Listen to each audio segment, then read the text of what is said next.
I support the work of the counterintelligence professionals who worked with the special counsels to conduct this exhaustive investigation. I hope that my presence here and our discussion today will lead to further awareness and preparation for what is certain to be another high-threat election in 2020. So with that, I'm happy to answer your questions. Thank you. Mr. Anderson. Thank you, Ranking Member Nunes and members of the committee. Thank you for the opportunity to be here today to talk to you about counterintelligence and cyber threats to our great nation.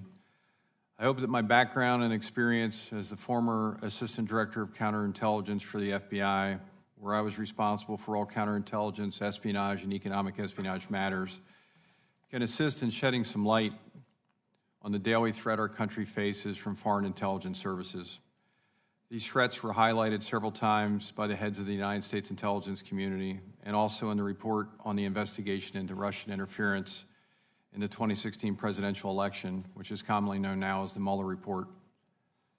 In my current role as the CEO of a cybersecurity company, I see hundreds and hundreds of cyber breaches every year. And in my opinion, these attacks originate from a variety of criminal organizations, nation states, and hacktivists. In my opinion, in the last 3 years, these attacks have become more sophisticated, prevalent, and have occurred on a much larger scale than before. I think this is extremely important when we talk about hostile intelligence services and their activities in the 21st century. During my career, I had the privilege to work for 3 directors, Louis Freeh, Robert Mueller, and James Comey. The last position I held, as the chair had said, was the Executive Assistant Director of the Criminal Cyber Response and Services Branch, where I managed a number of divisions, but I was mainly in charge of high-profile criminal and cyber investigations. The threats to our country have changed remarkably since when I first entered into law enforcement in 1987 as a young Delaware State Trooper. During my career, I had the privilege to work alongside the men and women of the FBI and the United States intelligence community, who I can tell you have worked tirelessly to combat these hostile intelligence services activities to our great country. As the committee knows, the number of sophisticated counterintelligence cyber attacks against this nation's networks and private sector companies and government has increased dramatically. I look forward to discussing these issues with you today and the committee, and I stand ready for your questions. Thank you very much. Thank you, Mr. Anderson. Mr. McCarthy. Thank you, Mr. Chairman. Ranking Member Nunes, members of the committee, thank you for inviting me here this morning. I served as a federal prosecutor for nearly 20 years, almost all of it at the United States Attorney's Office for the Southern District of New York, where I retired in 2003 as the Chief Assistant U.S. Attorney of the Southern District's Satellite Office in White Plains. Since leaving government service, I've been a writer and a commentator. I'm appearing this morning in my personal capacity as a former government official who cares deeply about our national security and the rule of law. For most of my first several years as a prosecutor, my work focused on international organized crime. After the World Trade Center was bombed on February 26, 1993, I spent much of the last decade of my tenure working on national security investigations. I'm proud to have led the successful prosecution of Sheikh Omar Abdul Rahman and 11 other jihadists for conspiring to wage a war of urban terrorism against the United States. I was privileged in that effort to work alongside a superb team of federal prosecutors, support staff, and investigators assigned to the FBI's Joint Counterterrorism Task Force. It was in connection with that investigation that I became intimately familiar with the FBI's counterintelligence mission and the powerful tools that the Constitution and federal law make available for the execution of that mission. While it escapes the attention of many Americans who know the Bureau as the nation's premier law enforcement agency, the FBI is also, as my colleagues at the table have noted, our domestic security service.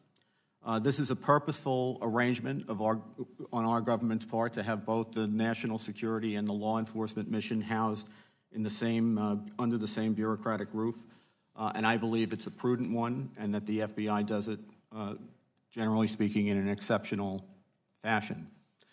I look forward to engaging with the committee I'd make a few general points to start about Volume 1 of the report. It draws three principal conclusions. First, the Putin regime perceived advantage in a Trump victory and conducted its operations accordingly. Second, there is evidence that the Trump campaign hoped to benefit from the publication of negative information about the opponent. And third, there is no evidence of a conspiracy between the Trump campaign and the Russian regime. The first of these two findings are more in the nature of political assertions than prosecutorial findings. If there is insufficient evidence that a conspiratorial enterprise existed, a prosecutor has no business speculating on the motives in a politically provocative manner. Moreover, I do not believe the assertion is borne out by the evidence. The report shows that agents of Putin's regime expressed support for Trump's candidacy. That is entirely consistent with a motivation to incite divisions and dissent in the body politic of free Western nations, which is Russia's MO throughout the world. Russia's goal is to destabilize Western governments, which advantages the Kremlin by making it more difficult for those governments to pursue their interests in the world. Putin tends to back the candidates he believes will lose, on the theory that an alienated losing faction will make it harder for the winning faction to govern. Putin is all about Russia's interests, which is destabilization. It is a mistake, I respectfully submit to the committee, to allow him to divide us by portraying him as on one side or the other side. He's against all of us. There's no reason to doubt that the Trump campaign hoped to benefit from the publication of negative information about Secretary Clinton. That is what campaigns do. It is not an admirable aspect of our electoral politics that campaigns seek negative information, euphemistically known as opposition research, wherever they can find it. Candidate Trump's opposition hoped to benefit from the theft of tax information. The Clinton campaign took help from elements of the Ukrainian government, and through its agents, it hired a British former spy to tap Kremlin-connected operatives for damaging information about Trump. The First Amendment makes it difficult to regulate this sort of thing. Our guiding principle is that good information will always win out against bogus information. We can debate how well that works, but we shouldn't pretend that the Trump campaign is the first or the only one ever to play this game. Finally, as for the conclusion that there was no Trump-Russia conspiracy to commit espionage or violate other federal criminal law, I believe this had to have been obvious no later than the end of 2017. In September of 2017, the Carter Page FISA warrant lapsed. I'm sorry, sir? Mr. McCarthy, your time has expired, but we'll be happy to receive Thank you, sir. The complete written testimony. Thank you. I'll recognize myself for 5 minutes. Ms. Douglas, the investigation, as James Comey revealed when he testified before our committee for the first time in open session about the Trump investigation, began as a counterintelligence probe. The Mueller report devotes only one paragraph to that counterintelligence investigation. In it, Mr. Mueller says, from its inception, the office recognized that its investigation could identify foreign intelligence and counterintelligence information relevant to the FBI's broader national security mission. FBI personnel who assisted the office established procedures to identify and convey such information to the FBI. It then talks about counterintelligence FBI agents embedded within Mueller's team sending findings back to headquarters. We have yet to see those findings. Can you tell us the nature of that counterintelligence investigation or a counterintelligence investigation, where those findings would go within the FBI, whether counterintelligence investigations like criminal probes have a formal opening and a formal closing?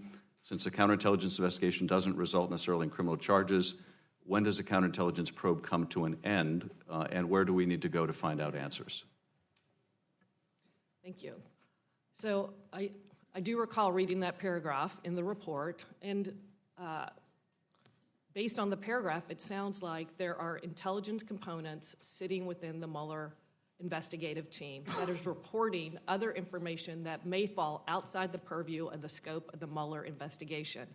So it could be additional information that they're developing in the course of their investigation that has foreign counterintelligence aspects to it that needs to be looked at independent of the Mueller investigation. So it could be another contact with the Russian that they don't think really falls within the scope of the Mueller investigation, that they then will task out through an intelligence apparatus to an appropriate place, either in a field office or to headquarters, to run down possibly a separate investigation would be spun up on something like that. Counterintelligence investigations do have an opening and a closing, and they're not unlike criminal investigations in a lot of different ways. You have to be able to articulate a predication for an investigation. You have to initially kind of take it through a number of different steps to really affirm the allegation in the first place. And then as you gather information relative to that allegation, you may have an ability to increase the different tools that you use against it based on the amount of evidence, information, and intelligence that you're gathering under that case authority. It could be a preliminary investigation, and I know that you're familiar with some of that there are limited tools that you can deploy against that, or it could be a full investigation, which allows you a much broader set of investigative tools. But there can be beginnings, there are beginnings and ends of these investigations. I hope I explained the intelligence aspect, pushing it back to other components that would actually take the lead and do further work on it outside the scope of the Mueller investigation. Yes, thank you. Mr. Anderson, the Mueller report focuses really on two things. It focuses on the Russian hacking and dumping operation, and it focuses on the Russian social media operation and the question of whether U.S. persons conspired with either. It does not analyze whether, for example, financial motivations, the president's desire to build a Trump Tower in Moscow, or the campaign chairman Paul Manafort's desire to make money from Russian oligarch Oleg Deripaska, or the National Security Advisor's effort to make money from Turkey, or other motivations to secure financing for Trump properties, motivated policies towards Russia either during the campaign or thereafter. Would those be in the nature of counterintelligence concerns? And what might concern the FBI about U.S. persons of influence in administration seeking to make money from foreign powers even as they guide U.S. policy? Thank you, Mr. Chairman. First of all, when it comes to Russia and the SVR, GRU, or FSB, their number one, number two, and number three priority is this country. They will absolutely exploit any avenue that they can when it comes to trying to get to the ends to whatever they're trying to do, whether it's intelligence or it's looking to potentially extort somebody into action. It doesn't surprise me at all that the Russian government launched sophisticated cyber operations against our country during the times when we look at it in the report. They're some of the best in the world at this, quite frankly. They will take that information and exploit it in any way they can. When it comes to the actual individuals that have been approached or talked to in and around the Trump campaign before he became president and even afterwards, it also doesn't surprise me from what I've read in the Mueller report that they are going after, or at least looking to appear to meet with, numerous individuals around and inside the campaign. That is an absolute classic tradecraft of Russia and our Russian intelligence services. They'll never have one point of failure. If they're looking to try to obtain or pass information or potentially even influence information, they'll make sure that they have numerous aspects or points to where they can try to get that done. So to answer your question specifically about that, there are definitely situations where, in some instances, as Stephanie said, you would have concerns about that, and then you would either go out, potentially, depending what they saw, and talk to the individuals that were being approached, or potentially what other information you have, you may then open up either assessments or some type of investigation to look at that. It would definitely be a counterintelligence concern. And what's the concern when you have policymakers seeking to make money from an adversary at the same time they're making policy? Well, there's That I think is pretty clear. I mean, you know, in the business world, it's a global business and market. I understand that, but when it comes to national security of the country, there's specific rules regarding all this with our clearances and also what we can and cannot do while we're a government employee. And those rules, as the committee knows, become more intense the higher you go within government. And I think you always have to look at, when you're looking at Russia, there's a so-called president sitting over there that was a former lieutenant colonel in the KGB, one of the most vicious intelligence services in the history of this world, which was disbanded right before he went into politics. He absolutely understands how to run proactive intelligence and counterintelligence operations against our country. So I think that's a high area of threat where people should be very concerned about that. Mr. Nunes. Thank you, Mr. Chairman. I'm concerned about anybody in the Department of Justice or the FBI, current or former officials, that would think it's okay to open up a counterintelligence investigation into political campaigns. And I think that's really at the forefront of what we've been facing here. Mr. McCarthy, are you aware of all your 20-plus years at the Justice Department that there was ever a time a counterintelligence investigation opened up on any presidential campaign that you're aware of? I'm not aware of a specific situation like that. We do have a history in this country of government interference in political campaigns. In fact, the FISA law is a vestige of exactly the sort of thing that we're talking about in the 1960s and 70s. You know, political spying and the notion that we needed to give Americans a modicum of well, some degree it was the reason for not only the creation of the FISA laws, but the creation of this committee was to ensure that the intelligence agencies stayed out of politics. Right. And that was why we provided oversight. And we don't have to get into this too much, but as you know, the Trump team never received a briefing. It seems like at some point they would have went to, if they had concerns about individuals, they would have went to the Trump campaign and explained it to them, especially since they had two former U.S. attorneys on the staff or on the team, and both Governor Christie and former Mayor Rudy Giuliani. I want to get to Joseph Mifsud, because he seems to be the character at the beginning of this saga. He's supposedly the one who was able to see or knew about emails and had talked to Papadopoulos about emails. Now, only go to what Mueller says in his report. He portrays him as having deep ties to Russia, detailing trips to Moscow and extensive contacts with Russian officials. Now, Mueller stopped short of calling Mifsud a Russian agent. Now, James Comey, the former FBI director, in the Washington Post a few weeks ago, in fact, does call Mifsud a Russian agent. I'm not sure what he knows that Mueller does not know. However, my big concern about Mifsud is that he was a Malta diplomat. He worked closely with the Italian government. He's described in the press as a Western intelligence asset by some in the press. He worked at the London Center that's affiliated with many operations in the UK. Has been a guest speaker at numerous foreign policy forums all over the globe. I think most concerning to me, two things are most concerning. One is he was known to train or train with FBI officials in Italy. And also that he actually spoke here in the United States Congress, just steps from not this committee, this is the budget committee that we're in, but just a few hundred feet away from the House Intelligence Committee. In 2017, this was after, he knew all of this, supposedly. And yet, that he was invited by our own State Department. So, Mr. McCarthy, my question to you is, if Mifsud truly is what James Comey says is a Russian agent, we have compromises in the U.S. State Department. We have compromises within the FBI, possibly even the Department of Justice. Well, look, Jim Comey has a lot more information about Mifsud than I do. I've been out of government for a very long time. I do note that the Mueller report is very careful, I thought, about the way that Mifsud is described. They do not, they say that he's got deep connections to Russia. They don't say that he's got deep connections to the Russian regime necessarily, or certainly to Russian intelligence services.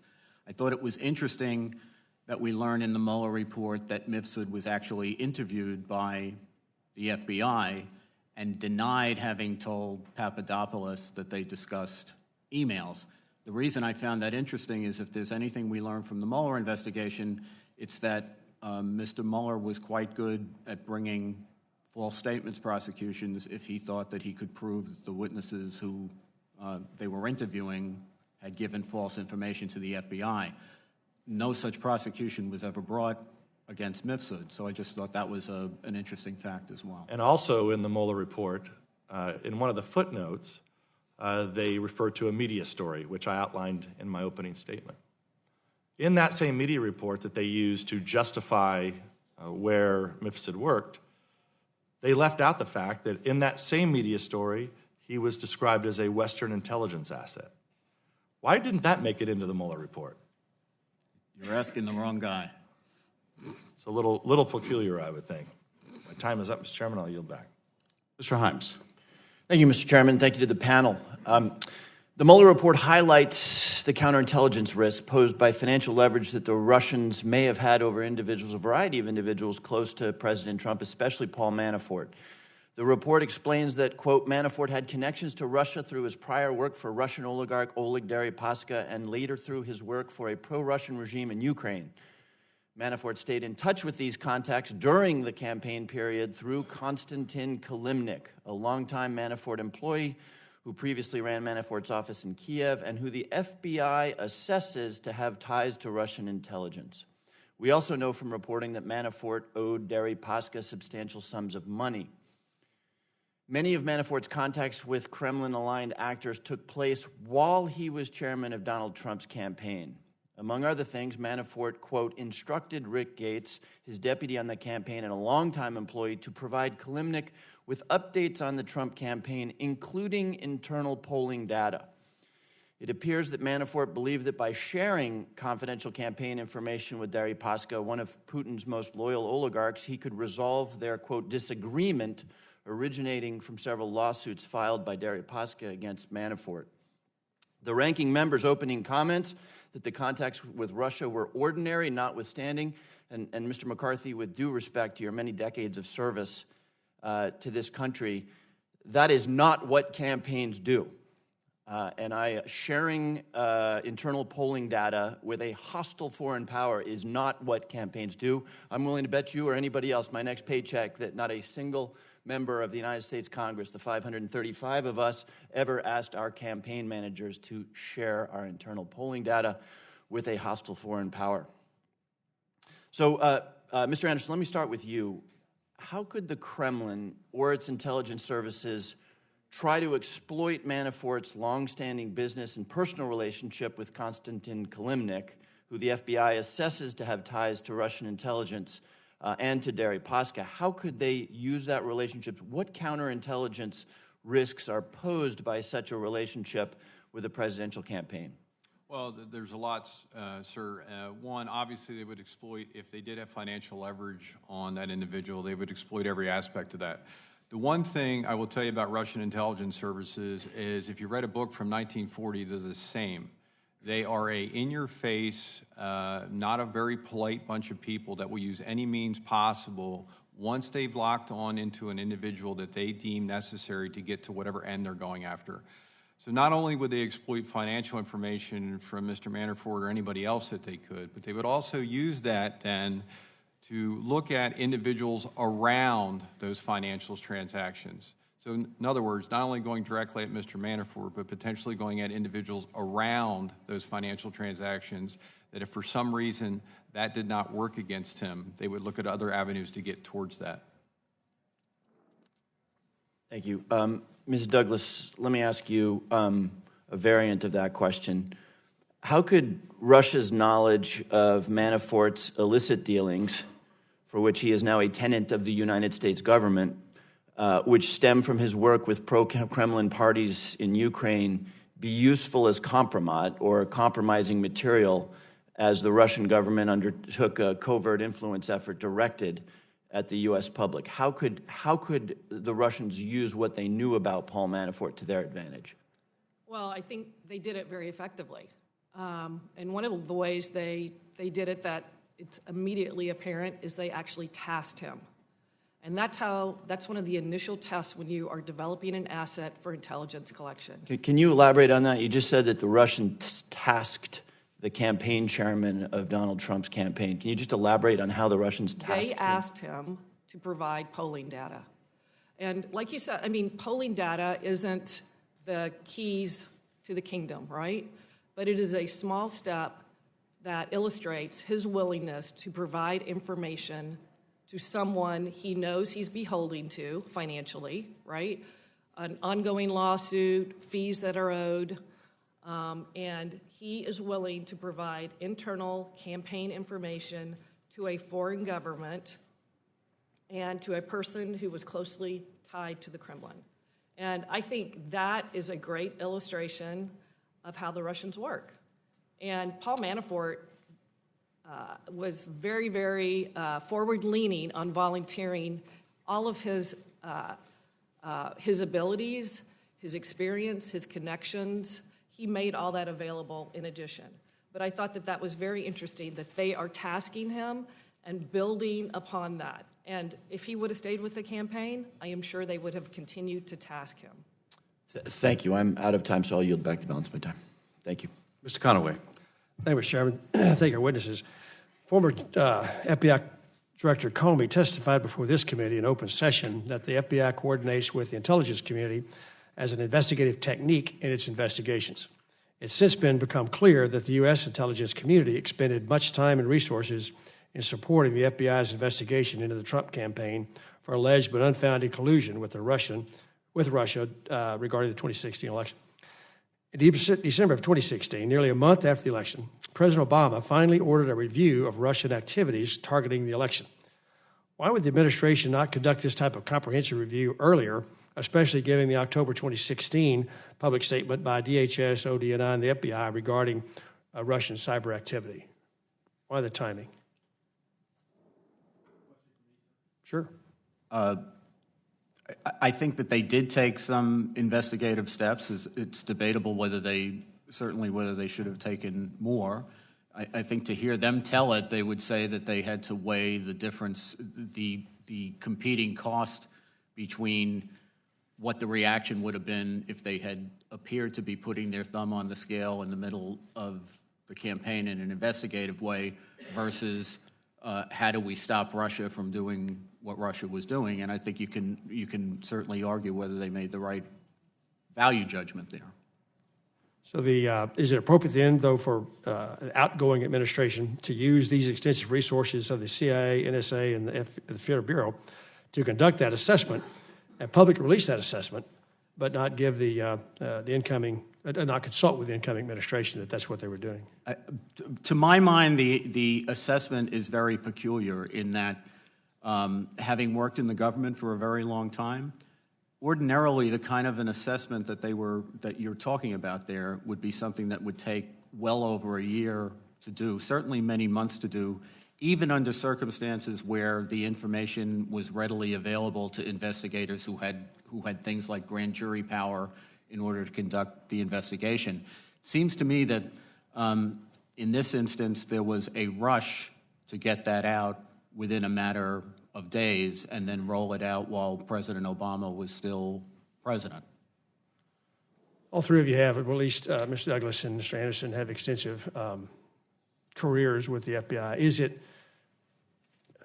I don't want to phrase the question, telegraph the answer, but troubling relationships within the hierarchy of the top FBI and their attitude toward this Trump administration and the conflict of interest that seems to have, to most folks, have been in place. We're worried about a commercial transaction, openly commercial transaction that the Trump Tower would have been in Moscow. No way to hide that. There are no cutout entities being involved in between those. But yet folks at the top of the FBI, disdainful of the president, incoming president, conducting this investigation. Is that the standard for the FBI, or did you in the police yourselves better than to show those conflicts of interest among the folks that are leading investigations? Sure. So, I mean, I think, first of all, in any criminal or counterintelligence investigation period, it should be neutral. You should be looking at it a neutral playing field and developing the evidence to see where it leads you.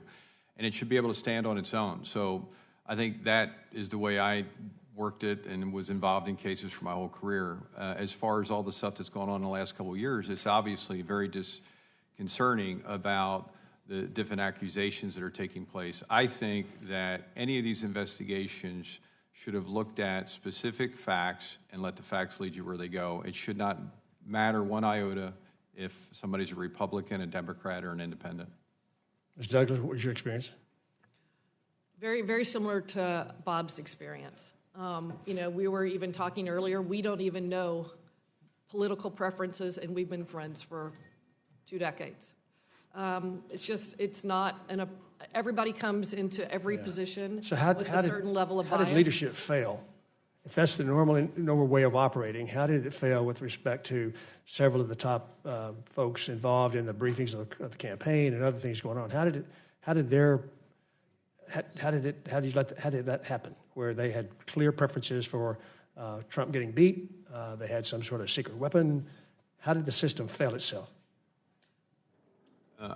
I have no idea. I can tell you, and we talked about this earlier, Pete Strzok was my chief of staff when I was the assistant director of counterintelligence. I never saw that side of what I saw in the emails and text messages. And those text messages and emails are unbelievably inappropriate. And I think the corrective action that was taken from that was just. But I can't answer your question, Congressman, because I didn't see it. I understand. Thank you, Mr. Chairman. You're back. Mr. Quigley. Thank you, Mr. Chairman. Thank you all for being here today. A story we know all so well. Beginning in the spring and summer of 2016, the GRU hacks Clinton campaign manager John Podesta's email, the D-Trip, the DNC. The GRU then systematically released the hacked emails through their online personas, Lucifer, DC Leaks, as well as WikiLeaks. The Russians appear to have timed the releases to maximize the effort to harm the Clinton campaign, to maximize the benefit to the Trump campaign, according to the report. We also know in the report there's a lot of evidence the Trump campaign knew about the WikiLeaks releases, welcomed them, strategized about how to amplify the message as part of the campaign. In fact, Donald Trump Jr. communicated directly with WikiLeaks in October of 2016 in an effort to use the hacked emails as to the campaign's advantage. The report indicates that the president himself knew about the planned dump of emails. Seems like an obvious question. From a counterintelligence perspective, what might this set of facts suggest about the relationship between the campaign and WikiLeaks? What might you worry about if a U.S. presidential campaign had foreknowledge of the release? More broadly, what counterintelligence risk exists when a campaign uses this information about a political opponent that was stolen and released by a foreign adversary? Mr. Anderson? Thank you, sir. First of all, it troubles me that no one, if they did not communicate this type of information to some government agency just because of the facts laid out in the report and what you just brought up. I think also there needs to be a heightened sense of counterintelligence relationships as administrations move into the White House. I think in this administration, unlike other administrations that I've seen or been involved in preparing briefs for the president or whoever to read these to understand the concerns of it, I didn't see a lot of people within that, at least from the layman's eyes looking in from the outside, that even understood counterintelligence or understood that these threats were real. I think there should be a lot of that. The other point, and I think this is an important point, when Russia's releasing information through different, what I would call cutouts, i.e. WikiLeaks and other platforms, this is not unusual. In a lot of ways, they're doing that to start to sow the web so broad and wide. It's hard for us as an intelligence organization or group of intelligence organizations to start looking at who actually got that information, how did they get information, and why are they using it. That is done absolutely on purpose. It would not surprise me if there is a lot of other entities that the Russian intelligence services had teed up to even maybe displace more information that they never utilized. So going back to your original question, that's why it's so important. And individuals that are giving information, as Stephanie said, or being tasked and then receiving information, that is the initial way that you vet any asset or any person that you're targeting for a possible either unwitting asset or recruitment in the future. And those actions can take anywhere from a few weeks to years, depending how that organization is going to go after that person. Ms. Douglas. And I'd just like to add, I think if you're a foreign power and you have a campaign or individuals who are willing to entertain receiving information that you are collecting for their benefit, I think that is a tacit approval of that action. And I think that's where we have to be careful of allowing people to communicate to either a foreign government, a foreign actor, that what they're doing, which is illegal, by hacking and collecting information and then releasing it, giving that kind of approval by a head nod or a suggestion or any kind of inference that it's okay is a tacit approval of that kind of behavior. And I think that puts us at greater risk. In the limited time I have, Mr. McCarthy, have you read the report in its entirety? Well, I should say I've read all of Volume 1 because I knew that we were going to be discussing it today, and I've read most of Volume 2. I appreciate that. You're ahead of most. You read then for about all the context that took place coming over from the Russian side. At any of those points, sir, putting yourself in the place of those who received those contacts, at any of those points, would you have called the FBI? Well, I would Yourself have. personally. Would I have called the FBI? Yes. I call the FBI for things probably a lot less serious than that, I imagine. But Thank you. yeah, I do think. However else you feel about the report, do you think someone should have called the FBI? Yes. Thank you. I think there's no question, and my colleagues here have worked counterintelligence, I'm certain would tell you, we always want information, any information that would be helpful to us in apprising what the likely intentions of potentially hostile powers are. Where it gets dicey and where you have to be careful is if you are going to use investigative techniques that require a particular quantum of intelligence, then you have to make sure that you satisfy that quantum of intelligence before you trigger that technique. And that, I think, is where you go from the mere collection of information to doing something that's more active. Thank you. Mr. Turner. I yield my 5 minutes to Congressman Radcliffe. Thank the gentleman for yielding. Thank the witnesses for being here. Mr. McCarthy, in Volume 1 of the Mueller report, Bob Mueller details what he calls sweeping and systematic efforts to influence the 2016 election by the Russian government. Those details are largely set forth in two separate indictments, one identifying 12 Russian hackers associated with the GRU, and another one identifying 13 Russian individuals and 3 organizations part of Russia's Internet Research Agency. Is that an accurate summary? Yes. Did the special counsel find that those sweeping and systematic efforts to influence our election begin before or after Donald Trump's entry into the 2016 presidential field? If I'm remembering correctly, he takes it back to 2014. Which is significantly before. Was it also determined that Russia's sweeping and systematic efforts to interfere in the 2016 election not only predated Donald Trump's entry into the campaign, but also included some actions by the Russian government that were decidedly anti-Trump in nature? Yeah, I think toward the end that in particular was true. And was it based, Mr. McCarthy, on evidence gathered by a team of nearly 60 FBI agents and prosecutors over a 2-year period by Bob Mueller's team to make an evidence-based decision not to charge any American, much less anyone associated with the Trump campaign, with any complicity, with any conspiracy, with any collusion-related crime in Russia's election interference? That's my understanding. And yet, despite the special counsel's finding that neither Donald Trump or anyone associated with his campaign conspired or colluded with or was in any way successful in meddling in the 2016 presidential election, it's hard to argue that Russia wasn't successful in their ultimate goal of undermining the outcome of our election and sowing the seeds of discord in the American democratic process. We need look no further than this very room to see evidence of Russia's success. Our country just endured a 2-year investigation to determine whether or not the President of the United States was part of a treasonous conspiracy with a foreign adversary to steal an American election, yet the same Democratic Party that started the investigation into that alleged conspiracy that the special counsel conclusively and unequivocally established never existed, now convenes this hearing to talk about it some more. So let's talk about some of the reasons why the Russians might have been so successful in sowing the seeds of discord into the American public's mind. Let me ask you about some factors that may or may not have contributed to Russia's success.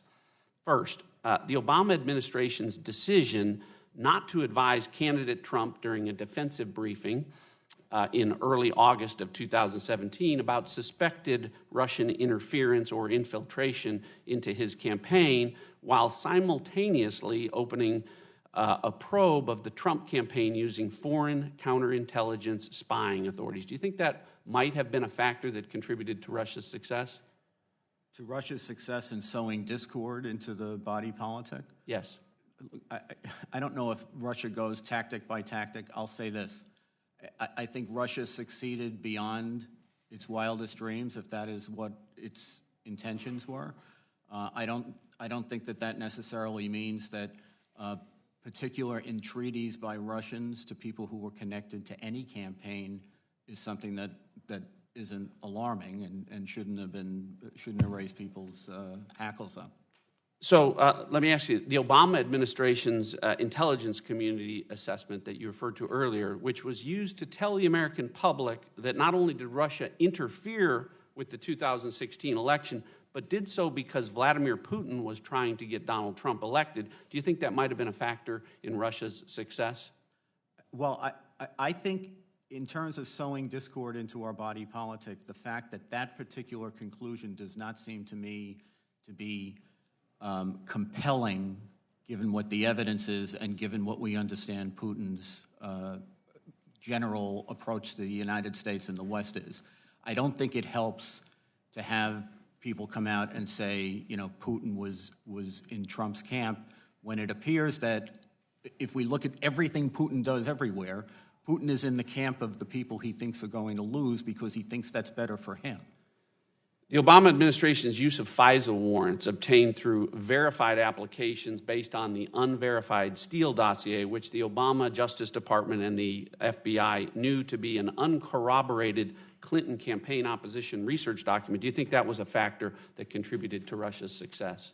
I think we don't know everything we need to know about the FISA applications, but from what I've seen of them, I think they certainly should have been more forthcoming with the court about what the provenance of the dossier was. And when Obama administration... The time of the gentleman has expired. I appreciate the chairman's indulgence, since he asked questions for 7 minutes and 27 seconds. Could I have an additional minute to finish my remarks? Chairman and the ranking member's prerogative to go beyond the 5 minutes. I understand. I'm just asking for your indulgence. We may have time for one last question.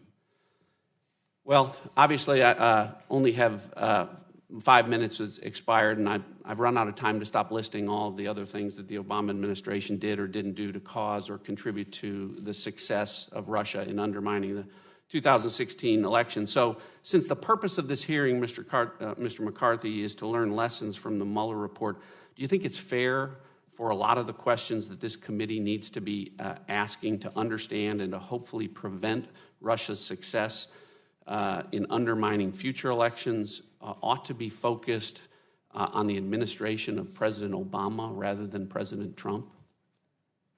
I think it would be a very good thing for the country if we had a common understanding that Putin has it in for us whether this country is being run by Republicans or Democrats, and that what his objective is to destabilize the United States so that we can pursue and protect our interest in the world, which is good for Russia. I very much appreciate the chairman's indulgence. Thank you, and I yield back. Mr. Heck. Thank you, Mr. Chairman. Add my expression of gratitude to all the panelists for their being here. So by now we know that the Mueller report included numerous examples of Russian interference in the 2016 presidential election, and we know that the special counsel in his public presentation closed his remarks by suggesting that absolutely every American should be concerned about this. I know we all are.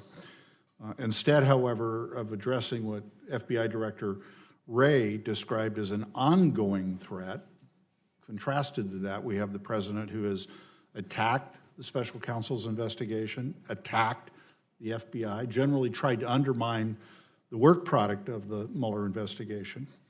More to the point of this hearing, the president has called Russia's attacks at various times and repeatedly on our democracy, quote, a hoax. And he has literally cited, as we famously know, with Vladimir Putin, over our own intelligence agencies. Considering that past is often prologue, we are all greatly concerned that similar interference will occur in the future. So for my question, which I think I want to start with Mr. Anderson, I want to briefly tell this story. I had the great privilege to serve as chief of staff to a governor in Washington State, Booth Gardner, several decades ago. One budget cycle, we didn't have the money to propose as high a salary increase for public employees as they sought. That difference of opinion became quite manifestly contentious. The governor had accepted an invitation to go to our Capitol rotunda to address the public employees for many months, and when he went out, there weren't hundreds, there were thousands there, and they lined the walls in several levels, and it was difficult for him to give his remarks because they were expressing their understandable frustration in quite loud terms. Walking back to our office, I turned to the governor and asked, I don't understand why you didn't more affirmatively defend your point of view. And I'll never forget what he told me. He turned to me and he said, Denny, that's our workforce. If we are going to accomplish anything, it is going to be with that workforce. Those are our people. We are only able to do what we can do through them. So my question, Mr. Anderson, is as a former senior official at the FBI, despite the public statements of stiff upper lip, we're professionals, we put our heads down, we go to work every day, is the Bureau and, most importantly, our workforce, those dedicated professionals, completely immune from these attacks by the President of the United States? And I know you're not there now, but if you were there, I'd be curious as to what your reaction would have been to that and what you think might be the reaction by the workforce. And do you think that they would be concerned about their job or their work in light of, frankly, unwarranted attacks? Thank you, Congressman. First of all, I've never seen anything like this in my almost 30 years of law enforcement. Two, I think the FBI for over 100 years has been through a lot of ups and downs, but I personally think it's taken a toll. Look, the men and women of the United States Intelligence Community, the FBI, they're going to go to work and give 110% every day and work 18 hours every day. People don't see that, but I do think this takes a toll. And the one thing that I will tell you, when it comes to Russia and many other nation states to this country, they didn't just start on this thing back in 2014, what this report says, and they didn't go away. They're not leaving. I can guarantee you they're still here looking at the next presidential election and figuring out how they can attack it through SIGINT, HUMINT, cyber, or any other way they can. And I think overall, I think that does take an effect. Ms. Douglas, thinking more prospectively, because our primary concern here is what we can do to avoid this kind of interference in the future. Do you believe that there would be a net gain or a benefit if we created an affirmative duty to report anytime that there is this kind of contact with foreign representatives?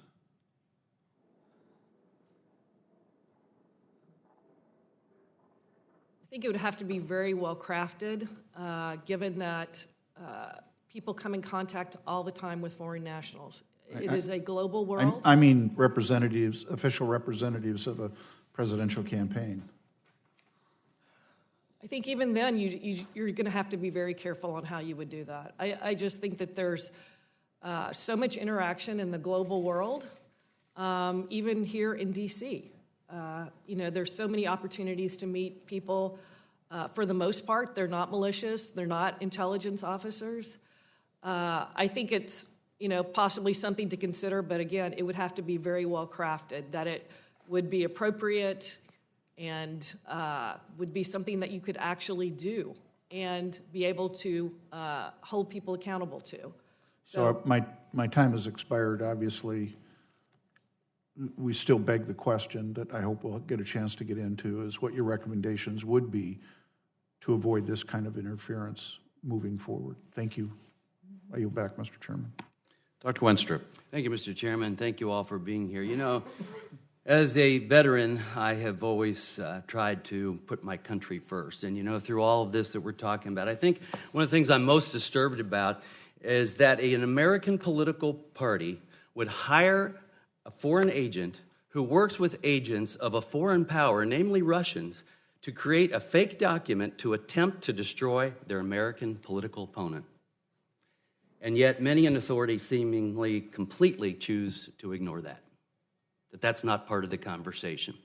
In 2018, the committee's then majority found no evidence of collusion, coordination, or conspiracy between the Trump campaign and the Russian government. We did address Russian interference and their tactics and what we would try to do in the future to disseminate that. 2 years ago on this committee, which was my second term on this committee, things changed. We were very nonpartisan. It changed, and the division on this committee grew, and I sat here and I said to the entire committee, what's going on right now is exactly what Mr. Putin wants.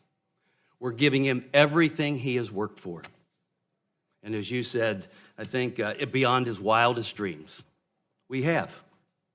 But through all this, here we are. And with a team of approximately 19 lawyers, 40 FBI agents, intelligence and analysts, forensic accountants, and other professional staff, the Special Counsel's Office, which issued more than 2,800 subpoenas, executed nearly 500 search warrants, interviewed nearly 500 witnesses, and made nearly 13 requests to foreign governments, concluded that the investigation did not establish that the members of the Trump campaign conspired or coordinated with the Russian government in its election interference activities. Mr. McCarthy, do you believe Special Counsel's Office was properly resourced to conduct a thorough investigation? I think they had more than the resources they needed. And had appropriate access to and investigative tools? So far as I know, I can only answer these questions as a person analyzing it from the outside who has some... But you have experience in this arena, and so your perception is... I have no reason to think that they didn't have everything they needed in the way of access and resources. And I would suggest, and you can agree or disagree, they had more access and tools than any congressional committee has. That's on you, Doctor. Well, I believe that to be the case. But with all these resources at hand, I find it hard to believe the Special Counsel's Office, if they had all these tools, that they likely would have found more than circumstantial evidence of collusion if it had existed in plain sight. Well, let me ask you this. How are confidential human sources in counterintelligence investigations vetted? The FBI has a generally speaking, pretty, it can vary from person to person, and these are very, the human dynamic, in my experience, of dealing with informants never goes away. So there are peculiarities and eccentricities that you have to deal with on both the informant side and the agent side, and it's often very difficult work for the agent because I was a prosecutor. The agent has to take the brunt of some of the more crazy stuff so that the prosecutors can, focus on the case. Are they vetted once, or are they vetted over and over again? Or are they vetted every time? Maybe someone else would like to answer that question. They are vetted more than once. They're vetted regularly. They're tested. Depending on how you use an asset, if you're operationally tasking an asset, there are ways you can test your asset to make sure that they're providing credible information. They go through a vetting system on a regular basis. Their files are reviewed at a supervisory level. They can be pulled and audited for any purpose by headquarters and another asset review. My time is short, but I appreciate your answer. So if the FBI were to run a confidential human source into a U.S. political campaign or against individuals associated with the campaign, would the FBI notify someone in the campaign to let them know that that was happening? And if not, why not?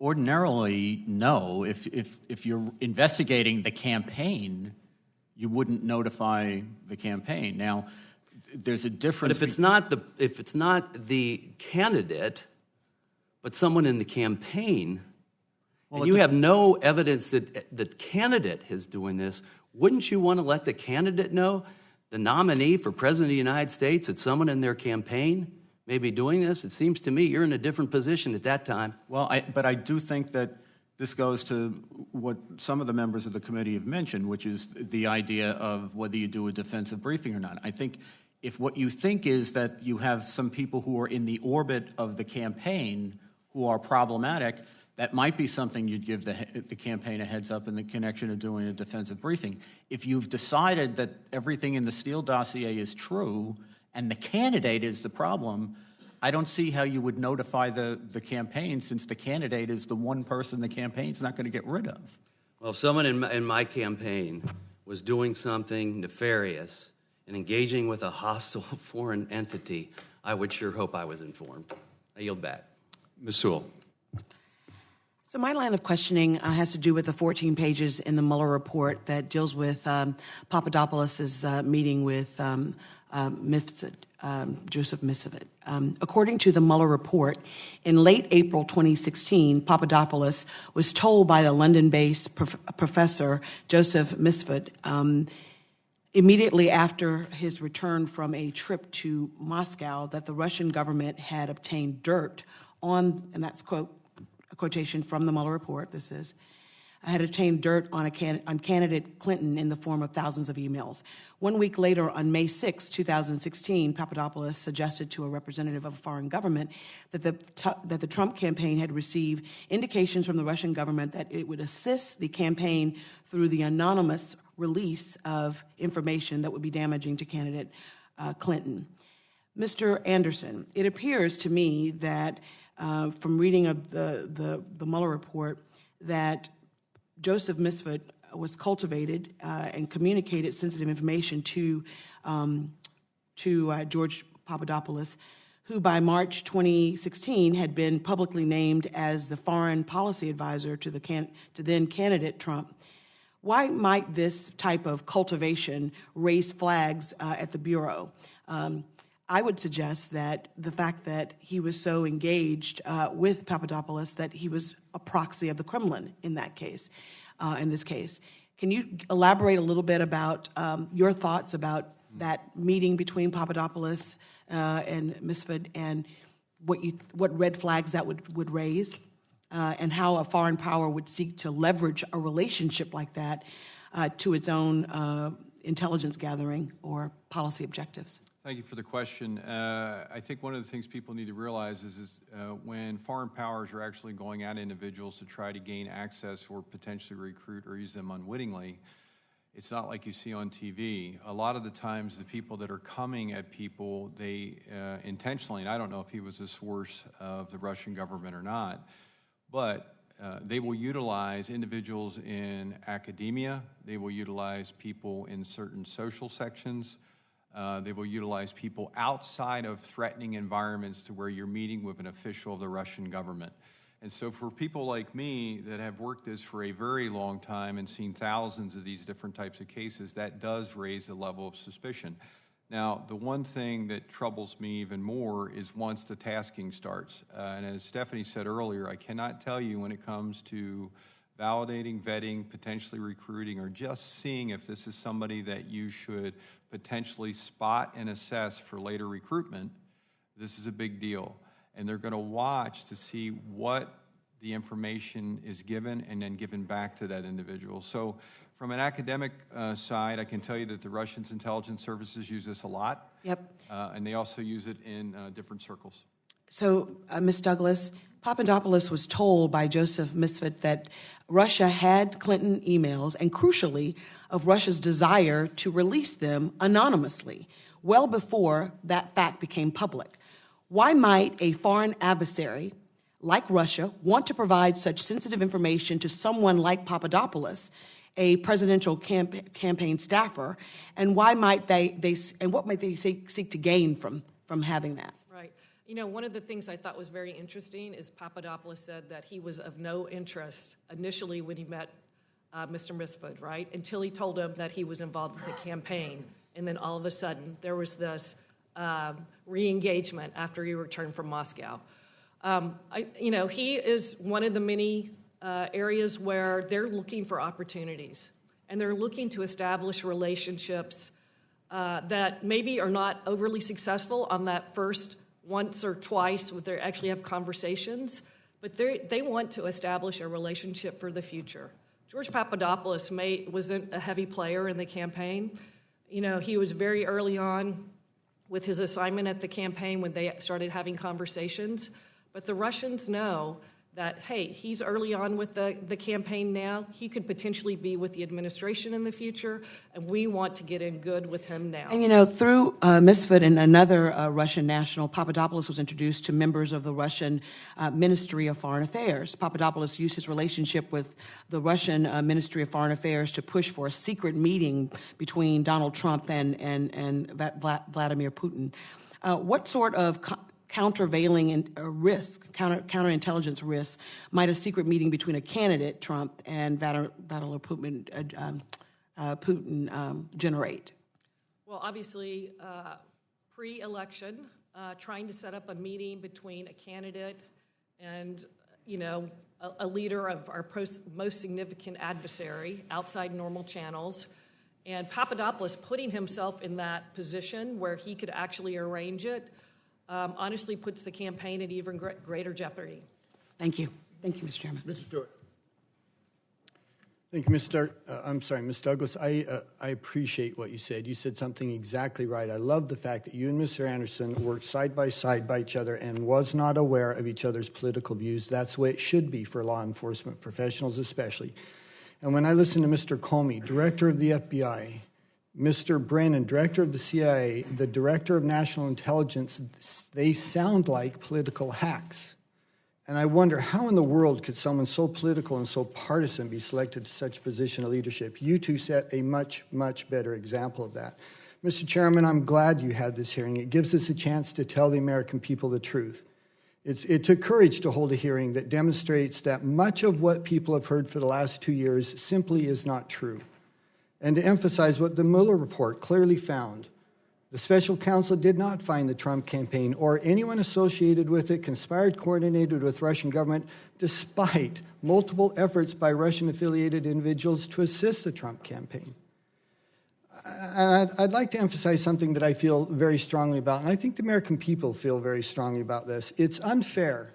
In fact, I think it's un-American to make accusations about people without evidence, to destroy the lives of and the presumption of innocence, to destroy people's professional lives, to destroy them financially, to try them in the media when they don't have the ability to defend themselves.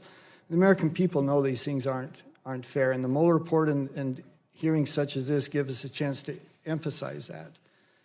I'd like to dive into what is one of the more troubling aspects of this episode, and that is the FISA application. FISA application is a very, very intrusive tool. It allows someone to essentially survey your email, your text, your personal contacts, family and friends. I'm going to use a word, and heads are going to explode, but essentially allows you to spy on U.S. citizens. And yet, knowing the FISA application was based on the Steele dossier, Mr. McCarthy, I'll start with you. Should the FBI have taken steps to verify the contents of the Steele dossier prior to including it in the FISA application? I believe they should have. I think that Steele was in the position not of a source of information, but an accumulator of. He's in this equation. He's much more like a case agent than a source. Generally speaking, for prosecutors and courts in any warrant situation, whether it's a FISA warrant or not, the source information are the people who see and hear, make the observations that the court is being asked to rely on for purposes of probable cause. It generally doesn't matter whether your case agent is credible. It's whether the source information. Well, and this is stating the painfully obvious. The FBI should verify information before presenting it before the FISA courts. We all agree on that. Before any court, but Before yes. any court, absolutely. If you mean by verify, corroborate, yes. Yeah, absolutely, especially with the FISA court, though, because there is no defender of the person being accused in this case. And I'm sure the three of you are familiar with the Steele dossier. Is that true?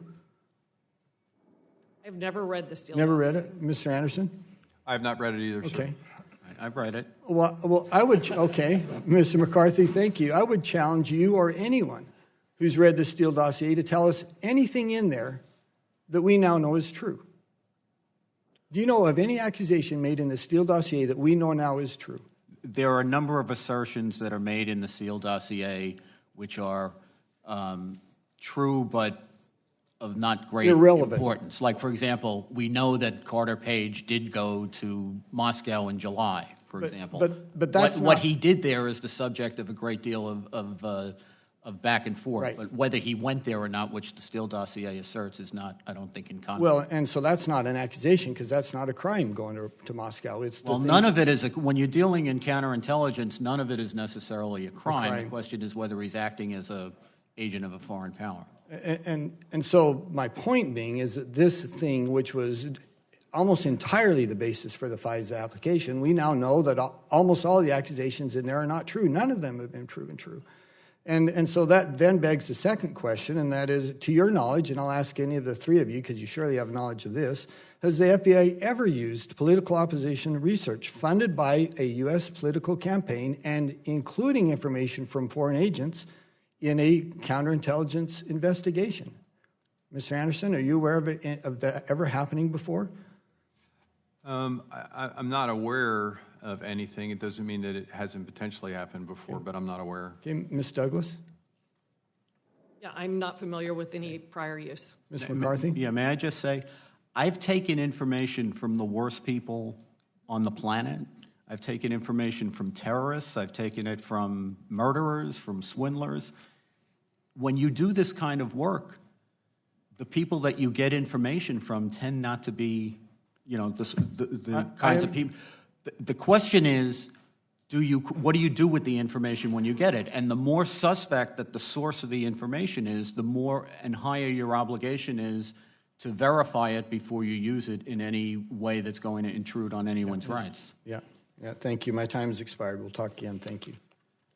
Mr. Castro. Thank you, Chairman. I want to ask you about Michael Flynn and particularly his relationship and his actions with respect to the Russian ambassador Kislyak and his attempt to undermine the Obama administration's sanctions that were put into place in December 2016.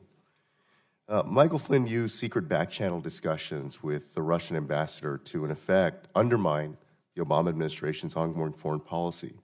So my question is, what counterintelligence concerns arise from this type of back-channel coordination between an incoming presidential administration and a foreign adversary? Why would the FBI be concerned with an incoming national security advisor conducting foreign policy before the new president has ever taken office, and also without informing the State Department? Well, first of all, one of the things when it comes to back-channel communications on political or national security issues or views from the White House, one of the things that Russia and other significant nation-states, intelligence organizations try to have that created. And the reason they do is they try to get the current administration, whether it's the one that's currently in there now or whenever, having their public face confused with what either the State Department's saying or people that are saying stuff through a back channel. This is absolutely the exact same thing that was going on with the Maria Butina case, which I was the expert for the Department of Justice 4 weeks ago at her sentencing. And they will do it at different levels. So regardless if it's a national security advisor to the president, which once the individual moves into office, it's not unusual for them to be talking to a multitude of ambassadors. The key here is Russia wants to get the administration, whatever administration that is, off balance with what their real political views are and potential back channels.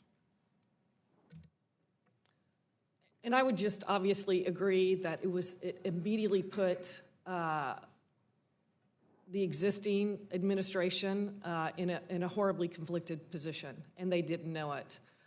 By the back channel in advance of inauguration, it jeopardized how the U.S. was viewed by the Russians, and also it probably assured the Russians that they were going to get a more favored treatment by the incoming administration. And even Mike Flynn says that when he says, I didn't put any of this in an email or notes because I thought it looked like we were undermining the current administration. And indeed, that's exactly what he was doing. And, the Mueller report explains that Flynn had a pre-existing relationship with Russia going back to at least late 2015 when he traveled to Moscow to attend an event organized by the Russian state-backed media outlet RT, at which he sat next to Vladimir Putin himself. Flynn also reportedly met secretly with Ambassador Kislyak on several occasions during the transition period in December 2016. And so my question is, what do you make of this relationship in particular, and given Flynn's role as the head of the Defense Intelligence Agency and the incoming National Security Advisor? And how might Russia exploit this relationship with Flynn to affect United States policy? I'll just speak from my own personal experience. Obviously, having known and worked with Mike Flynn, I would say it was a very surprising position for him to take. Obviously, he had very high-level access to information, and then seeing that as a close business and personal relationship was concerning. Anyone else?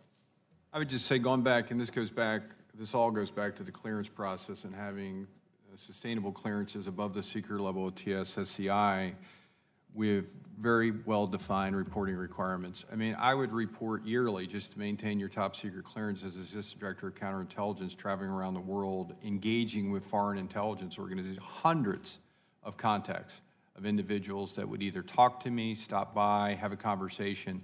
And I think part of this is when it gets into the aspect of when individuals aren't reporting that, and the second they start having clandestine or secret meetings, it puts them in a very vulnerable position. It leaves them open to blackmail and...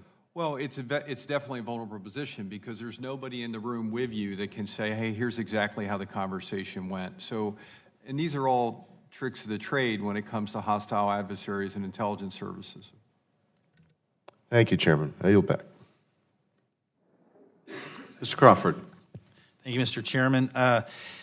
Thank the witnesses for being here today. In 2017, former CIA Director Brennan stated in an open hearing in this committee that Russian active measures to impact the U.S. had been going on for decades. In 2012, then candidate for President Romney stated he believed Russia posed the greatest threat to the United States, to which President Obama replied, the 80s called, they want their foreign policy back. In 2014, then Chairman, now Ranking Member Nunes warned of Russian malign influence campaigns. All of this acknowledgement of Russia and their intentions, and yet no response from the Obama administration. So there's a lot of conspiracy theories swirling around about Russia collusion, so let's just add this one. Is it possible that a group of politically motivated individuals at the highest echelons of national security decided to turn a blind eye to this activity, feeling that it would in fact enhance their candidate's chances of winning? I don't expect you to answer that, but I do expect you to consider it. And with that, I'll yield to Mr. Ratcliffe the balance of my time. Thank the gentleman for yielding. I want to follow up on Mr. Stewart's line of questioning about the FISA process and the Steele dossier's role in that. According to sworn testimony given by former DOJ Associate Deputy Attorney General Bruce Orr, he said under oath that he had advised Andy McCabe, Deputy Director of the FBI, Peter Strzok, and Lisa Page at the FBI in early August of 2016 that Christopher Steele was in fact motivated and desperate to stop a Trump presidency. Separately, documents that have now been made public pursuant to a FOIA request indicate that a State Department employee, Kathleen Kavalek, advised the FBI that about concerns over Christopher Steele's credibility based in part on his assertion that this well-developed conspiracy with Russia was being run out of the Russian consulate in Miami, where Russia does not have a consulate. Mr. McCarthy, I want to ask you to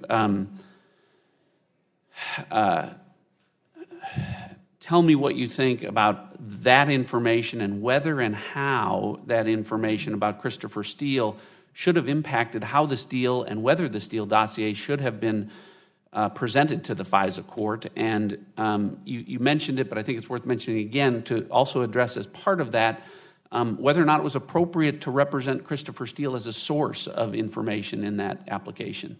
Yeah, my main overarching problem with it is that I think it was objectionable to take somebody who was in the position of really of a case agent and refer to him and treat him as if he were a source when he did not make the observations that the court was being asked to rely on for purposes of probable cause. Now, if you want to take the position that I'm wrong about that, then I think the second thing that has to be said is that the more remote that somebody is from the observations you're asking a court to rely on, the more you have to do in the way of being transparent as far as what that person's biases are, potentially. It's one thing to say that, you know, somebody who sees something criminal happen brings a lot of baggage to the table, but they either saw what they saw or they didn't, and the circumstances surrounding that can tell you a lot more than their bias can. If you're talking about somebody who's remote from that, and here we're talking about somebody who may be 3, 4, 5 hearsay steps remote from it, I think you have a higher obligation to be straight with the court about what that person's baggage is in terms of bias, motivation, economic motivation, whatever. And just a rule of thumb, and I think any good federal judge would tell you this, if you need to write a footnote that takes a page and a half in order to avoid writing the sentence, and he's connected to the Clinton campaign, then you should probably disclose that he's connected to the Clinton campaign. Thank you. Ms. Douglas or Mr. Anderson, anything about what Mr. McCarthy just related that you would disagree with or want to clarify? You know, I'll just add that on the counterintelligence and on the counterterrorism side, we take information from sources that aren't right there. And it's been critically important in a lot of cases, especially in the counterterrorism world, where you have a person who's receiving information or hears of information that you make every effort to validate and corroborate, and is that source trusted? And that's where you really have to look to see, has that source provided reliable information in the past? And I am not defending the Steele dossier, and I don't even think that comes up in the Mueller report, actually. But I would just say that the FBI did have reliable reporting, from Steele in the past, and you know, maybe that gave them some assurance to it. And then also, I think it's important for everyone to know the Steele dossier wasn't stapled to a cover sheet for the FISA application. The FISA application has more information than just the Steele dossier. And I do think that is important to know. Real quick, sir, just two things. One is the court needs to have complete transparency in any FISA or Title III about any information, full stop. It should never be anything other than that. And the last thing I would say is after a FISA or Title III is running, and you can use either nowadays in counterintelligence depending what you're doing, if you find out something about the information you've supplied to the court after it's running and it's inaccurate, it is incumbent upon us to go back to the court and explain that to the court. That's the only other 2 points. Thank you. I appreciate the gentleman yielding, and I yield back. Mr. Maloney.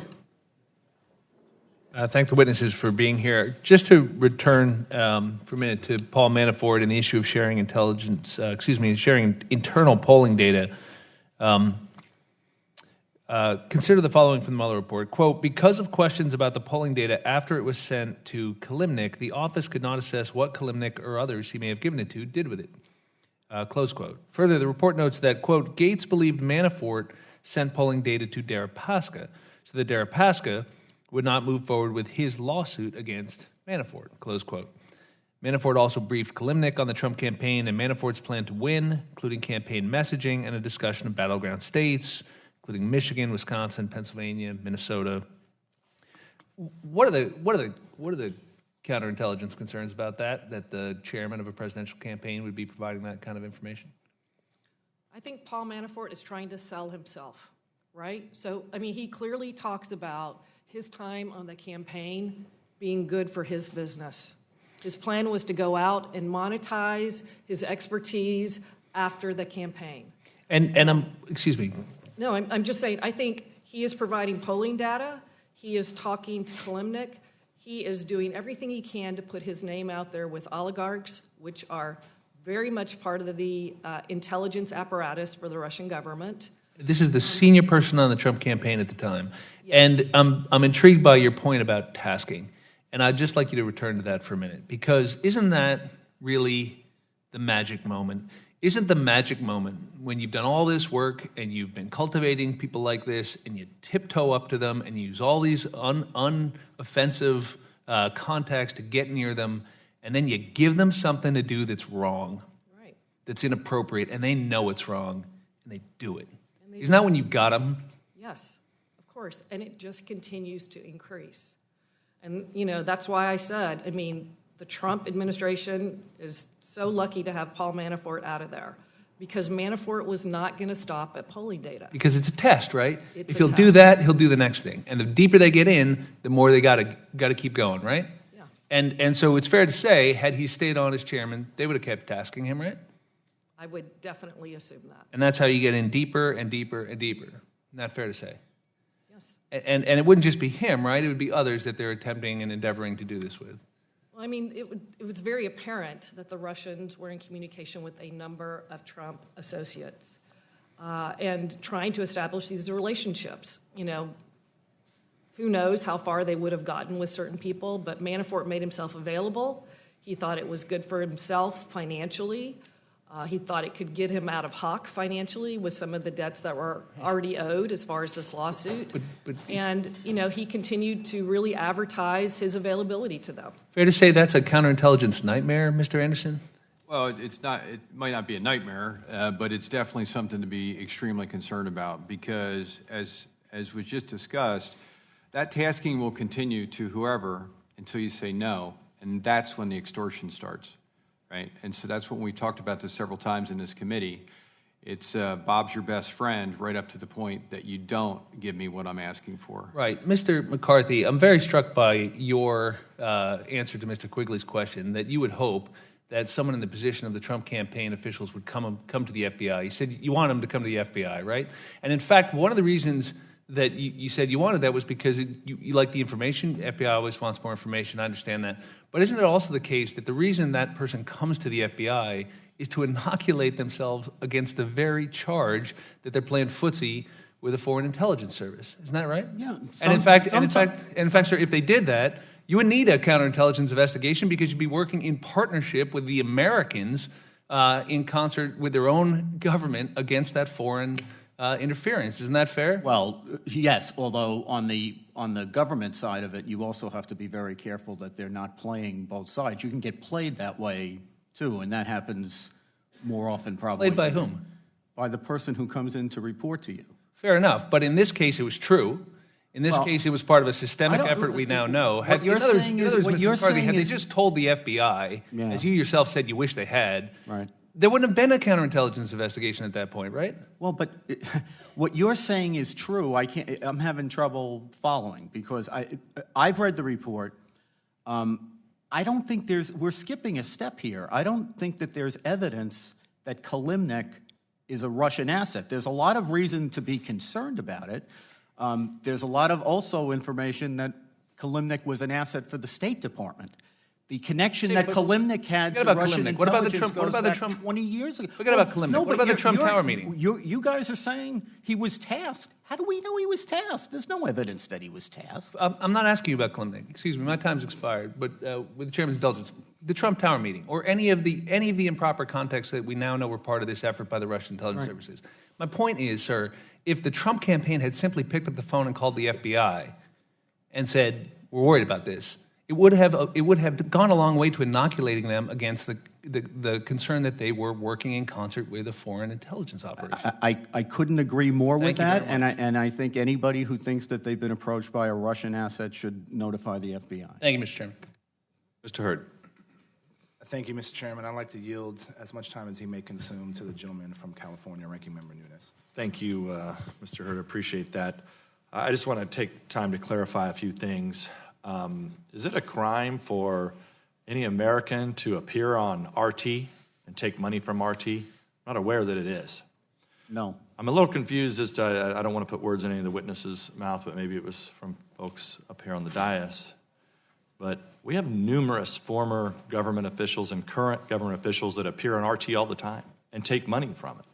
I'm a little alarmed that people would make some type of reference that the former head of the DIA who goes to the DIA to tell them, hey, I'm going to go and meet with Putin, I'm going to get paid to go on RT, goes there, does it, then reports back that somehow, now I don't know that other former government officials are doing that same thing when they take large sums of money, but to hear people, whether it's, I don't want to put words in any of your mouth, but I thought that that's what I heard, that it wasn't okay for the former head of DIA to go and give a speech like all former politicians and presidents do.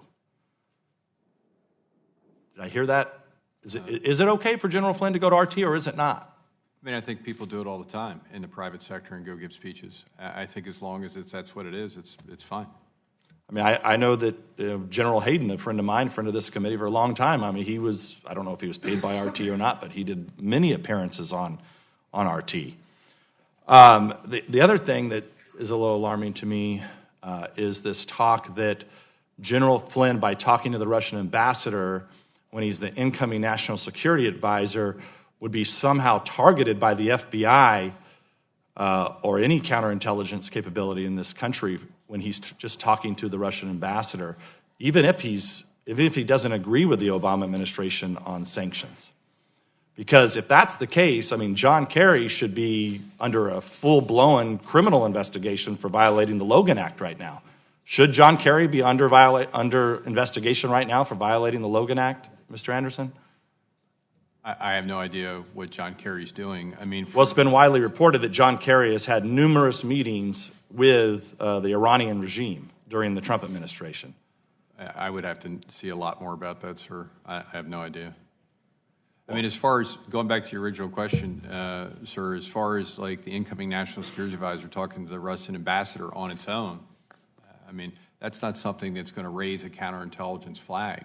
You have to look at the totality of what's going on. I don't understand anything outside of this report that went on with Mike Flynn, who I also know, and the ambassador, but that wouldn't on its own trigger any type of national security flag.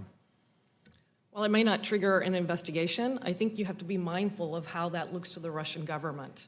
And that's why I said it could be a counterintelligence concern, right? It may not trigger an investigation, but I just think it's preposterous for me to think that a three-star general, the architect of killing terrorists, really bad al-Qaeda terrorists, is somehow connected to the Russian government. And I mean, for him talking to the Russian ambassador, I just think is, that's what we expect. I would expect no matter if it's Democrat or Republican administration coming in, that whoever the national security team is, that they would talk to the Russian ambassador or any ambassador for that matter. I also don't think, as much as I disagree with John Kerry, the former Secretary of State, I also don't think that he should be investigated for violating the Logan Act right now, just to get that on the record. However, some on this side of the aisle, on the left, and the media have continued to bash General Flynn for talking to the Russian ambassador, but at the same time they say nothing about Secretary Kerry meeting with the Iranians. I don't think it was just talking to the Russian ambassador. I think that's what the difference is here. I think General Flynn reached out in what he considered to be an official position prior to the inauguration of the Trump administration and decided to do foreign policy work in the midst of another administration. And that is no different than what John Kerry is doing right now. I'm sorry. So you would want to investigate John Kerry? No. I'm not saying anybody gets investigated here, but I am saying it is a counterintelligence concern, and it's just like where we are saying that yes, no criminal charge has been filed relative to Mueller's findings, it still does not mean that there is not a national security threat. Well, I don't think I'd be putting John Kerry under a counterintelligence investigation anytime soon. I have one more question on tasking. You guys mentioned that Manafort was tasked to deliver polling information. I'm a little troubled as to what the difference is between somebody asking for polling information versus a political campaign hiring a former British spy to go out and meet with what we now know to be, or supposedly, reportedly, and from notes of the State Department, meeting with high-ranking former SVR, GRU officials in the Russian government to get dirt on Trump. That's a tasking. I mean, that's a campaign paying for it. How is that any different? Matter of fact, I would say the other is worse. We may not like how political campaigns are run, but I don't think any of that's illegal. Any response? I think it's very disturbing that the Clinton campaign used steel. I think it's disturbing that the Russians reached out to the Trump campaign. There's a lot of talk about Deripaska, what a terrible guy Deripaska is. I agree, he's a terrible guy. Steele also worked for him. You know, I mean, we're in a situation where for 30 years since the fall of the Soviet Union, this government, bipartisan, has taken the position, essentially, that Russia's a country we can work with. The Bush administration used to call them a strategic partner in connection with certain things. The Obama administration wanted to reset relations with them. Trump wanted to chase the panacea of having better relations with them. If you're going to have that approach, it wouldn't be my approach, but if you're going to have that approach, you're going to have a lot of people having a lot of contacts with Russians. And we have a lot of people having contacts with Russians, and a lot of it's really inappropriate. Thank you, Mr. Chairman. Yield back. Thank you, Mr. Welch.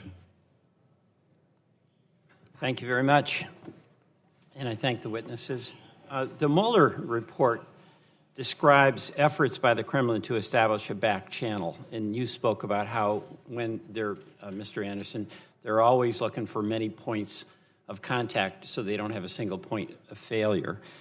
But for example, in January 2017, Mr. Dmitriev, the head of Russia's sovereign wealth fund and obviously close ally of Mr. Putin, met with Trump's surrogate Eric Prince in the Seychelles.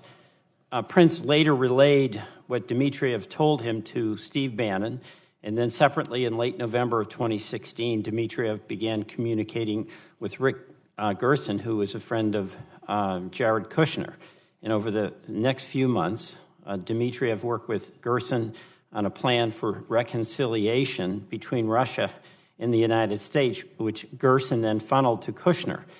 The Mueller report suggests that this memo, which was essentially drafted by the Russian government in which Dmitriev told Gerson was approved by Putin, may have influenced Trump's first phone call as president.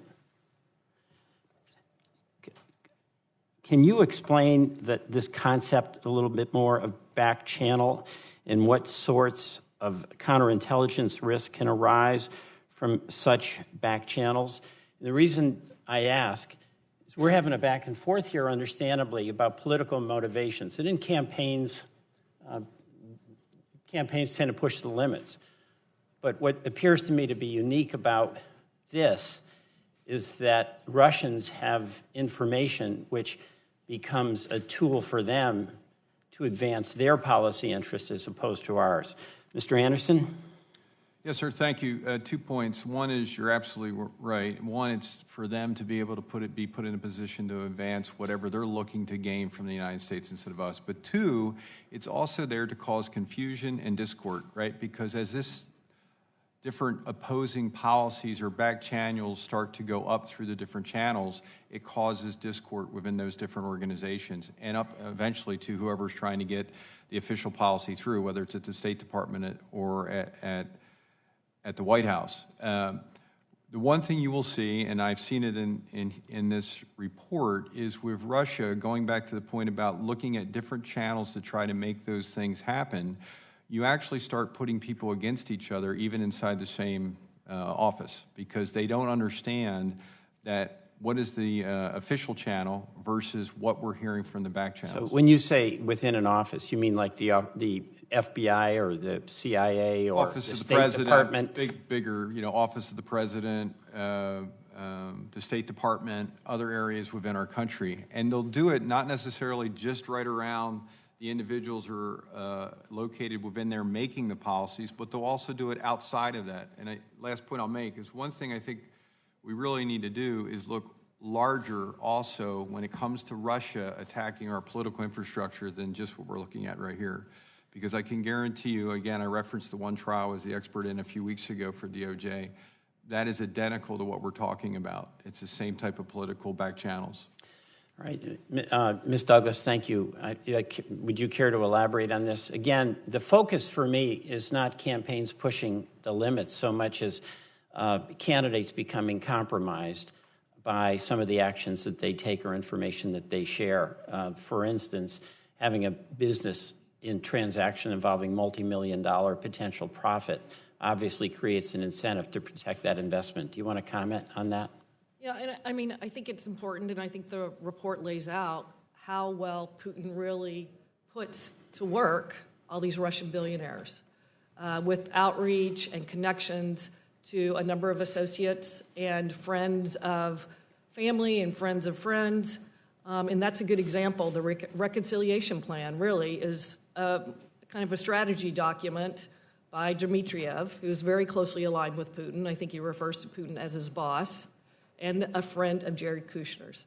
And putting those two people together to come up and work on this plan, which they then present internal to be used for this call. Let me just follow up on that, because my understanding is that it was our official policy during the Obama administration to oppose the expansion into the Ukraine, and then there was an ongoing debate that's carried over into this administration about whether to provide significant new armaments for the Ukraine fighting the Russians. So the two seem to be in conflict.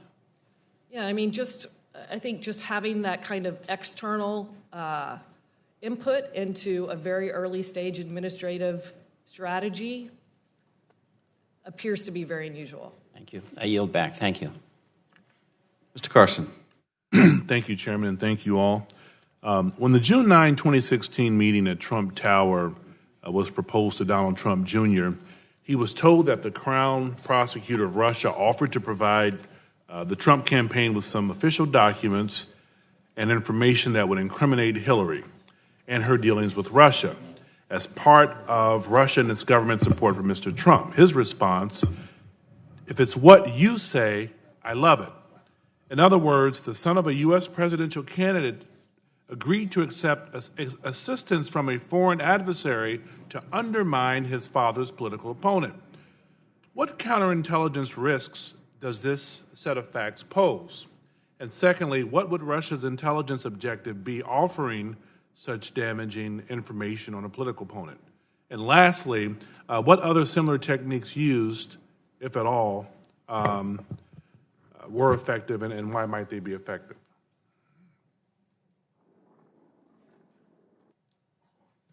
So first, as we've said before, I think it's the ability to get access to the administration. That's where it starts, right? You're talking to people that are around the president or potential president of the United States.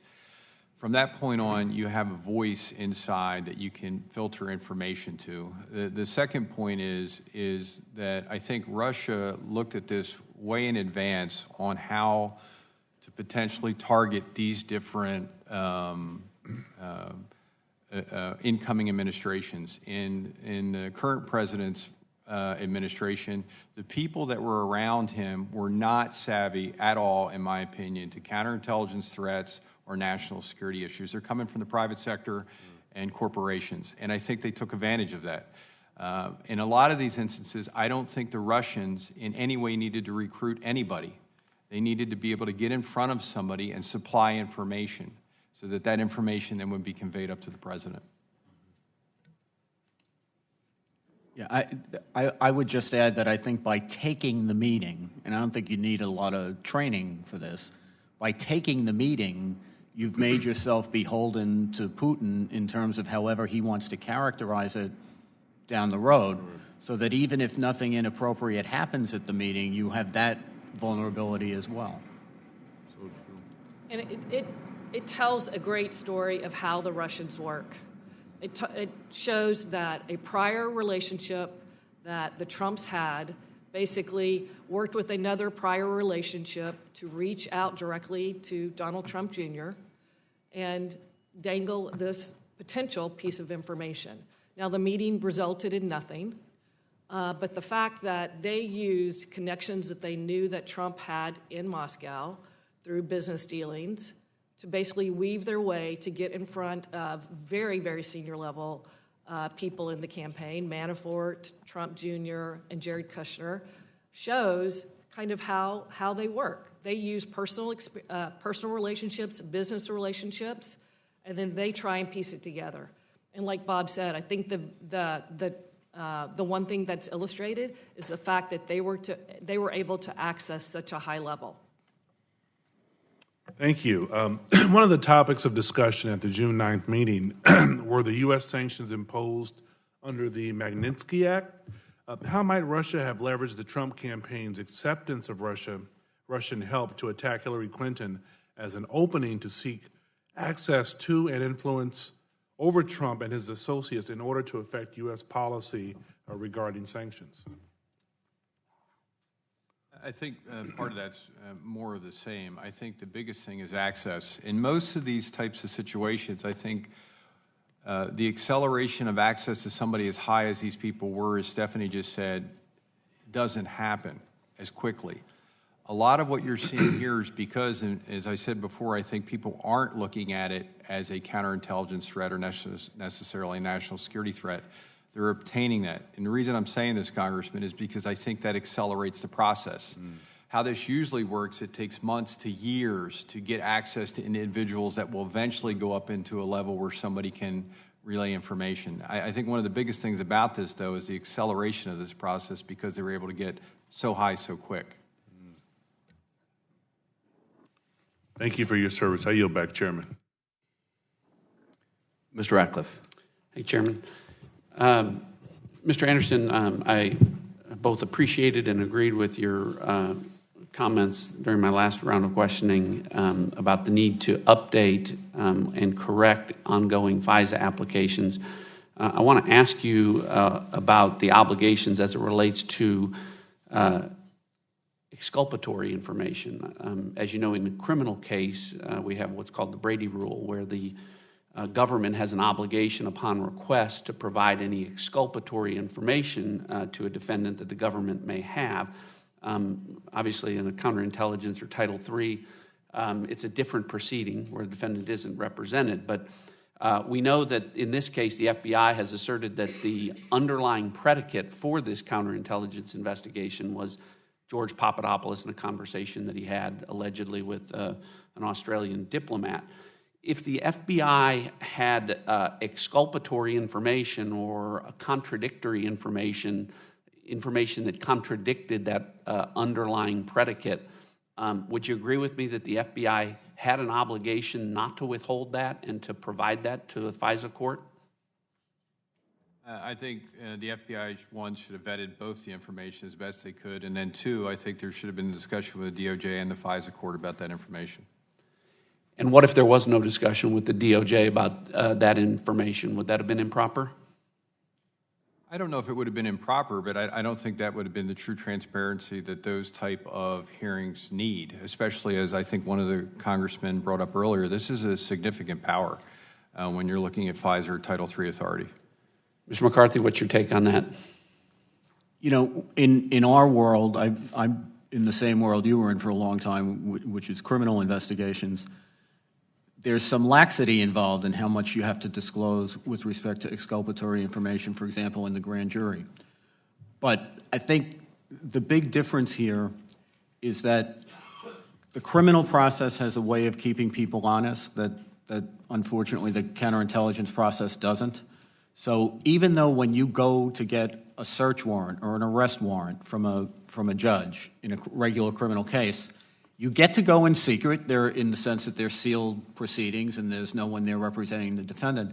But everybody knows or assumes in the equation that there will eventually be a prosecution, in which case everything will be revealed. The defense is going to get complete discovery of what you represented to the court, and they'll be able to go to work on it. In the FISA process, the only due process an American who is suspected of being an agent of a foreign power ever gets is if the FBI complies with its rules and procedures and the FISA court holds them to it in that proceeding. And I shouldn't confine it just to the FBI, it's the Justice Department as well. To my mind, and I think this is reflective of what most people in that equation think and what the FISA judges seem to think, there's a higher obligation to be transparent, knowing that process that you get in the criminal thicket, where everybody's going to get discovery of what you did in the court, is not going to happen. Let me, in my remaining time, ask you, Mr. McCarthy, you've had a number of questions about the need or the desire or whether or not it was appropriate to advise Donald Trump about Russian efforts to interfere in his campaign during a defensive briefing. We know that a defensive briefing took place, was conducted by the FBI on August 17th of 2016. If I may, I've heard that before. I happen to have been at a meeting at Trump Tower that day, and I know with a bunch of other people. They were going over to get a briefing that candidates get. Candidate defensive briefing. Right, but it was not the targeted defensive briefing that they were talking about in this committee's report that Lynch and Comey and McCabe were talking about in the spring of 2016.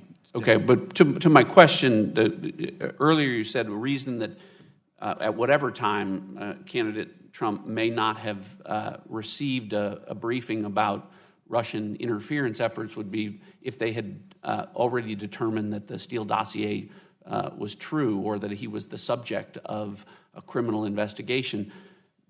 But we know that that wasn't the case because we know that the FBI director told the President Trump, well into early 2017, that he was not the subject of a criminal investigation, that he was not under investigation. So what reason would the FBI have had in 2016? What legitimate reason would they have had in 2016 not to advise candidate Trump or President-elect Trump about Russian interference threats? I don't think they had a good reason. I think it would have been preferable if they had done a defensive briefing. I'm familiar with former Director Comey's testimony about this, and I would just point out that he pointed out, I think it was in testimony to this committee, that not everybody on his advisory team agreed with his idea of telling the president or the president-elect that he was not a suspect simply because, in a very technical sense, his name was not on any file and he was not listed as an interceptee on any FISA. And the point that was made to him, which he ultimately rejected, as I understand it, was that the way the investigation was structured, they were looking at the campaign and they were taking evidence about the campaign. And since it was Trump's campaign, obviously he was a subject of what they were looking into. So to tell him that he wasn't a subject seemed like it could be misleading. So I think they should have been more forthcoming with him about his status in the investigation, and I think it would have been preferable if they had done a defensive briefing. I agree with you, and with that I yield back. Ms. Demings. Thank you, Mr. Chairman. Thank you to our witnesses today. Mr. Anderson, page 10 of the Mueller report notes that the special counsel's office learned that some of the individuals they interviewed or whose conduct they investigated, including some associated with the Trump campaign, deleted relevant communications or communicated using applications that feature encryption or that do not provide for long-term retention of data or communication records. In such cases, the office was unable to corroborate witness statements through comparison to contemporaneous communication or fully question witnesses about statements that appeared inconsistent with other known facts. Given these identified gaps, the office was unable to rule out the possibility that the unavailable information would shed additional light on or cast in a new light the events described in the report. Yet the special counsel could not necessarily know if the person on the other side of the communication, likely in a foreign country, might have saved those messages. And coming from a law enforcement background, this is particularly concerning to me. How might a foreign power like Russia leverage knowledge of a U.S. person deleting communications with an agent or other individual working on behalf of the Russian government? Thank you for the question. I think this is a huge part of our new world we live in. There's numerous different encrypted apps that people use in the private sector. Nowadays, there's hundreds of millions of people that use those apps. I think from a counterintelligence, hostile adversary point of view, anytime that information is transmitted to someone that can have access to then deliver it to an intelligence service, there's an issue, because that person is not going to delete the information. That person is going to keep the information and most likely put it into a pool of information where it's correlated and that they can use it. Unfortunately, though, in my career, in the last probably 6 to 7 years between counterintelligence and the executive assistant director, this has become a much bigger issue, because you cannot go back, whether it's a person in a criminal investigation, in a drug case, all the way up to a serious espionage investigation. The last point I'll make, ma'am, is I do think when we look at the safety of our country, when it comes to people in certain political positions, I think that we need to have more standards about what type of communications they can actually use for this matter.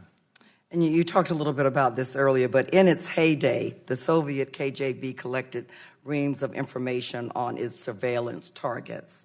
Do you believe the KGB's successors, such as FSB or SVR or the GRU, continue these practices? Yes, and I'll tell you just from my own experience, 30-some years ago when I started in law enforcement, the only way you could find out about somebody was hard footwork, going out, knocking on doors, and actually physically talking to them. Nowadays, with social media and cyber techniques and artificial intelligence is available to not only the open public, but more sophisticated versions of that to hostile intelligence services. They have a pretty good idea of what you like, what you don't like, who you want to hang out with, where you're going to go for coffee, and it just makes them much easier of a target. So I would tell you that the modern day version of what some of us have done 25, 30 years ago provides much more available information to target somebody. Thank you. And finally, we've discussed the concept of blackmail at several points today. But can you explain how the use of blackmail or leverage, including financial leverage over government officials by foreign powers, can pose a counterintelligence danger? And I believe that should be of importance to all of us in this room. No, it is very much so. Russia, and there's a few other services that use this extensively, and they'll use either financial blackmail, personal relationship blackmail about potential criminal violations that nobody know about, that they actually know about. As I said earlier in the hearing, the one thing that you will notice with all of these type of progressions, at first it starts off almost non-incidental, asking, tasking, access, phone books, whatever, and it will move through that continuum. The blackmail historically doesn't really start, though, until you say no. Once you say no, depending what they have, they will use any means possible, to include destroying your life. They could care less about anybody in this room's life just because we're an American. And they will use those points to target their subjects, to get them to do what they want to do. Thank you so much, Mr. Chairman. I yield back. Ms. Stefanik. Thank you, Chairman Schiff. I want to ask a few questions of Mr. McCarthy regarding the opening of the counterintelligence investigation and protocols of notifying Congress, protocols that were not followed. We know now that the FBI opened its counterintelligence investigation into the Trump campaign in July 2016, But they did not brief the Gang of Eight until March 2017, just days before former FBI Director Comey publicly announced the investigation during a March 20th, 2017 open hearing before this committee. So my question to you, Mr. McCarthy, is conveying sensitive information such as the opening of a counterintelligence investigation into a political campaign is exactly what quarterly briefings from the FBI to the Gang of Eight are intended for. Is that correct? I believe so. I don't see what would be the point of having the Gang of Eight. I agree with you. Do you think that the FBI director, in this case Director Comey, should have been allowed to decide when a CI investigation is quote-unquote too sensitive for the Gang of Eight? I don't think the FBI director should do that because otherwise you can't have congressional oversight. I agree with you with that as well. So you would agree when I say that the FBI should not get to pick and choose which investigations, particularly those focused in a U.S. political campaign, are briefed to Congress?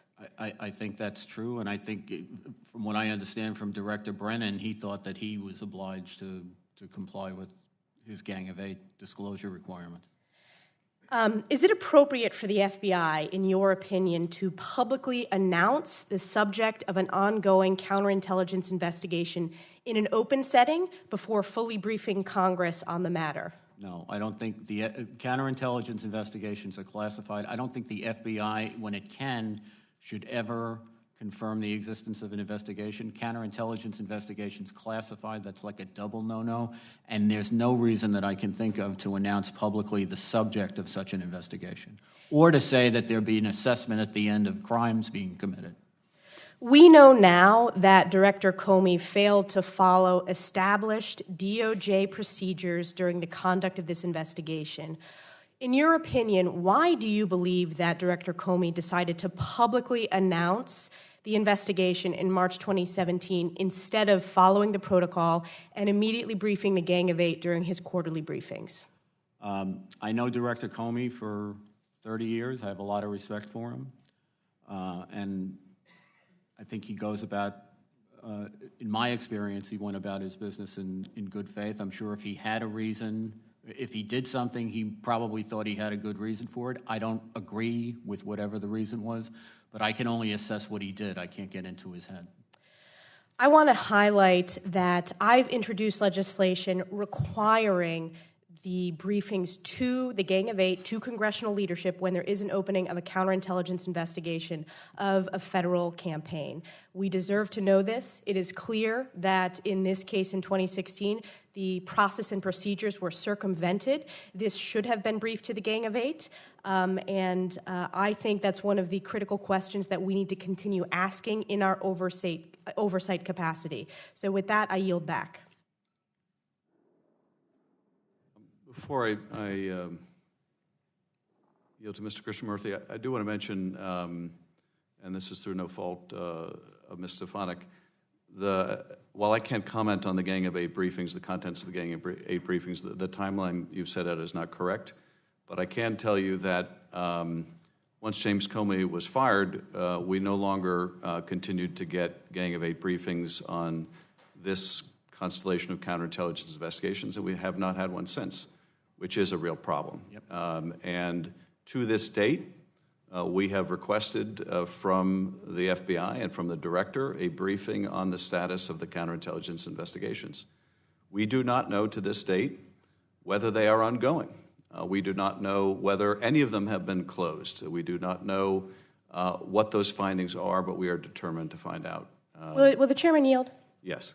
Regarding the timeline, it was clear in the open hearing in front of this committee that Director Comey testified that he chose not to brief the Gang of Eight on the opening of the counterintelligence investigations. This has been widely reported. This was an open hearing, and we've worked across the aisle on language to be included in the Intel Authorization Act to ensure that any counterintelligence investigation in a presidential campaign is briefed. So I hope you would agree, based upon the testimony of Director Comey, that he circumvented the process. And in our oversight capacity, I agree with you. We need to have an update to make sure that they're following those procedures. But I think we need to strengthen not just the typical way of doing things, but put it in law so that they are required to brief us.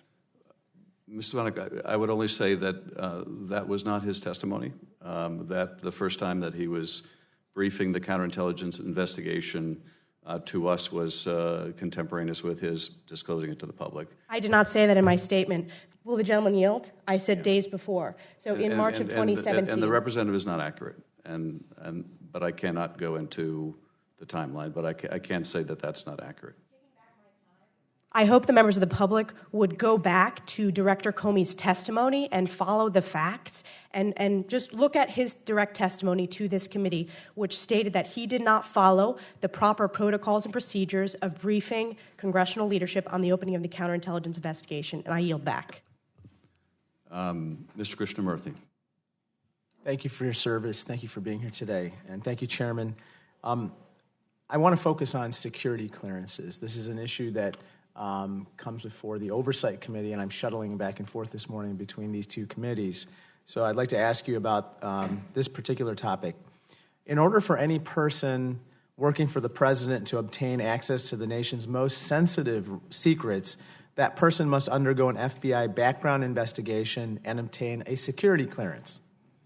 And one of the things that the FBI investigates is the candidate's contacts with foreign nationals and whether those relationships pose any risk that the candidate may be compromised by a foreign power. It has been widely reported that Jared Kushner's security clearance was initially denied last year because of serious concerns about foreign influence, private business interests, and personal conduct. There has also been reporting that Jared Kushner did not report all of his foreign contacts on the forms. These are the SF-86 forms he completed related to his security clearance application. What counterintelligence risks arise when an applicant is not fully forthcoming or honest in his or her security clearance application? Mr. Anderson? Thank you, sir. Well, I think it's extremely important to have all the documented information in a thorough investigation before issuing any security clearance, especially when you get above the secret level into top secret SCI information, which, that's almost every major meeting in the national security realm in the White House. So I think that's very important. I also think, coupled with that, the mandatory financial disclosures and other information that's required every 5 years, and in some cases, and in the FBI's organization, there's a polygraph. I've had 6 of them in my career, to just make sure that the individual that's entrusted with the ability to see that information is safe for our country. Okay, but what if they don't, let me ask Ms. Douglas, what if they're not forthcoming or honest? And how can a foreign power take advantage of that particular situation? Well, I don't know all the specifics around Mr. Kushner's clearance issues, but I think there's potential if you are trying to hide or be deceptive about your contacts, that could be something a foreign intelligence agency could take advantage of, right? So it doesn't, those forms are incredibly detailed. It's a global world, so people have many, many foreign contacts these days, especially somebody like Mr. Kushner who has global businesses, right? So can you walk us through, give us a specific example, like what would a Russian agent try to do if he or she knew that Mr. Kushner did not report a certain foreign contact? Well, on any kind of information that you're not being truly honest with, if you can be compromised based on your dishonesty about something, that's something a foreign intelligence agency could take advantage of. And then what is the impact of that if that individual that you are trying to manipulate has access to top secret materials? Right. I mean, you could potentially say that then if that person is compromisable, are they in a position where, since they have access to very sensitive information, are they willing to provide information to you in order not to be disclosed as being dishonest with an SF-86 or something? And have you seen this in your career where such a situation ever developed, where a Russian entity or even any other foreign entity tried to take advantage of someone in that type of situation? I've seen instances where people have not disclosed sensitive foreign national contacts, but I have not seen an instance where the foreign actor has taken advantage of that fact because they don't want it disclosed either, so they're not going to jeopardize that. They're usually already in a relationship. I've not seen exactly your description of it, but I have seen individuals in certain former espionage cases that I actually briefed to this committee years ago that they were looking at aspects on ways to get towards them around their clearance issues. I've not seen them actually follow through with different aspects of it, as Stephanie said. And what type of reform would you make in that type of situation to prevent that type of situation from arising?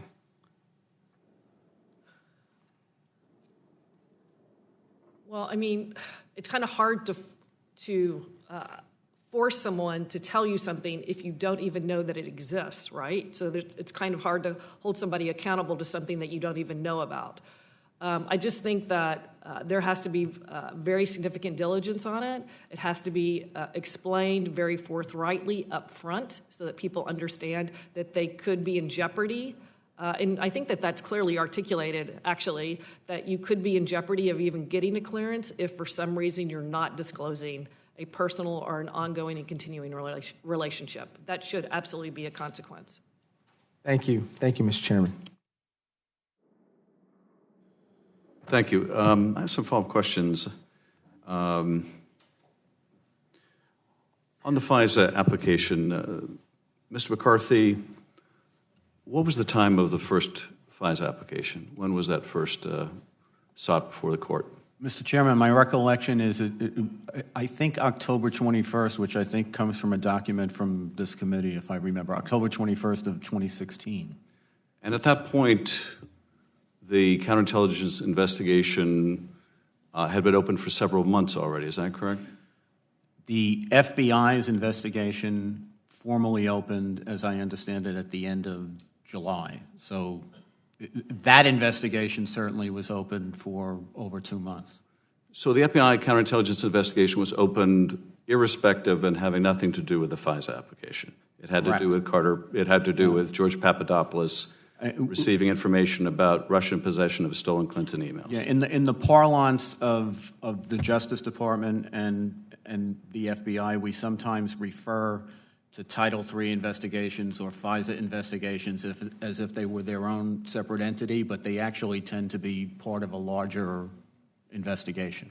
But in this case, the theory that the counterintelligence investigation of those around the president is flawed from its inception is in itself flawed because the FISA application didn't take place until months after the investigation was open, correct? I don't understand your question. Well, some argue that we should ignore everything Bob Mueller has to say. We should ignore everything the Russians did because they have problems with aspects of the FISA application. But the FISA application was open months after the investigation began, correct?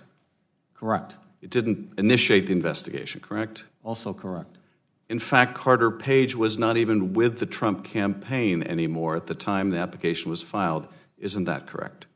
I don't think that's relevant, but it is, as I understand, they had formally separated. I assume you know that when you get up on somebody's phones and stuff, you can go backwards as well as... It is certainly relevant, is not Mr. McCarthy, if you're making an accusation of spying on the Trump campaign, that a FISA application, in fact, of Carter Page didn't begin until Carter Page was no longer with that campaign. Isn't that accurate?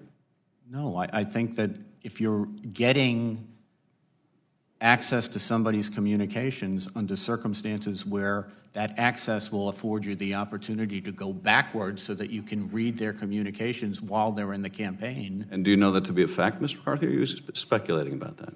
I know it to be a fact that when you get authorization, you get to go backwards. Do you know whether that's the case here, or are you speculating about that? I don't have any direct knowledge of the investigation. You're quite correct. I'm speculating from the outside. Do you think the Justice Department officials that signed off on the application were acting in bad faith? No, I think they made a mistake. Do you think Mr. Rosenstein, who signed off on one of the applications, was acting in bad faith? I think he made a mistake. Do you think the judges who signed off, I believe there were 3 or 4 judges who signed off on the applications, were they acting in bad faith? I don't think anyone was acting in bad faith on the FISA court. So all of them just made mistakes? Yes, that's right. That happens. Yeah. And the Steele dossier, how does Mr. Mueller rely on the Steele dossier in his report?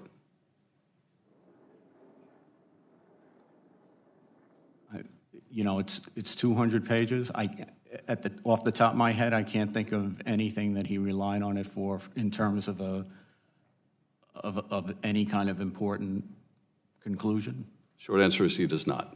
Correct? I don't think so. I just don't want to. I don't want to give you a sloppy answer off the top of my head. Mr. McCarthy, when did you learn that there was a counterintelligence investigation of the Trump campaign?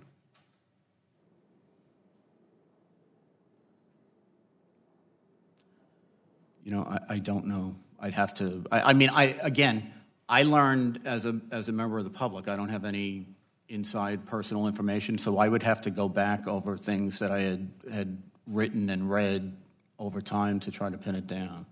And when did the public learn of the existence of the counterintelligence investigation of the Trump campaign?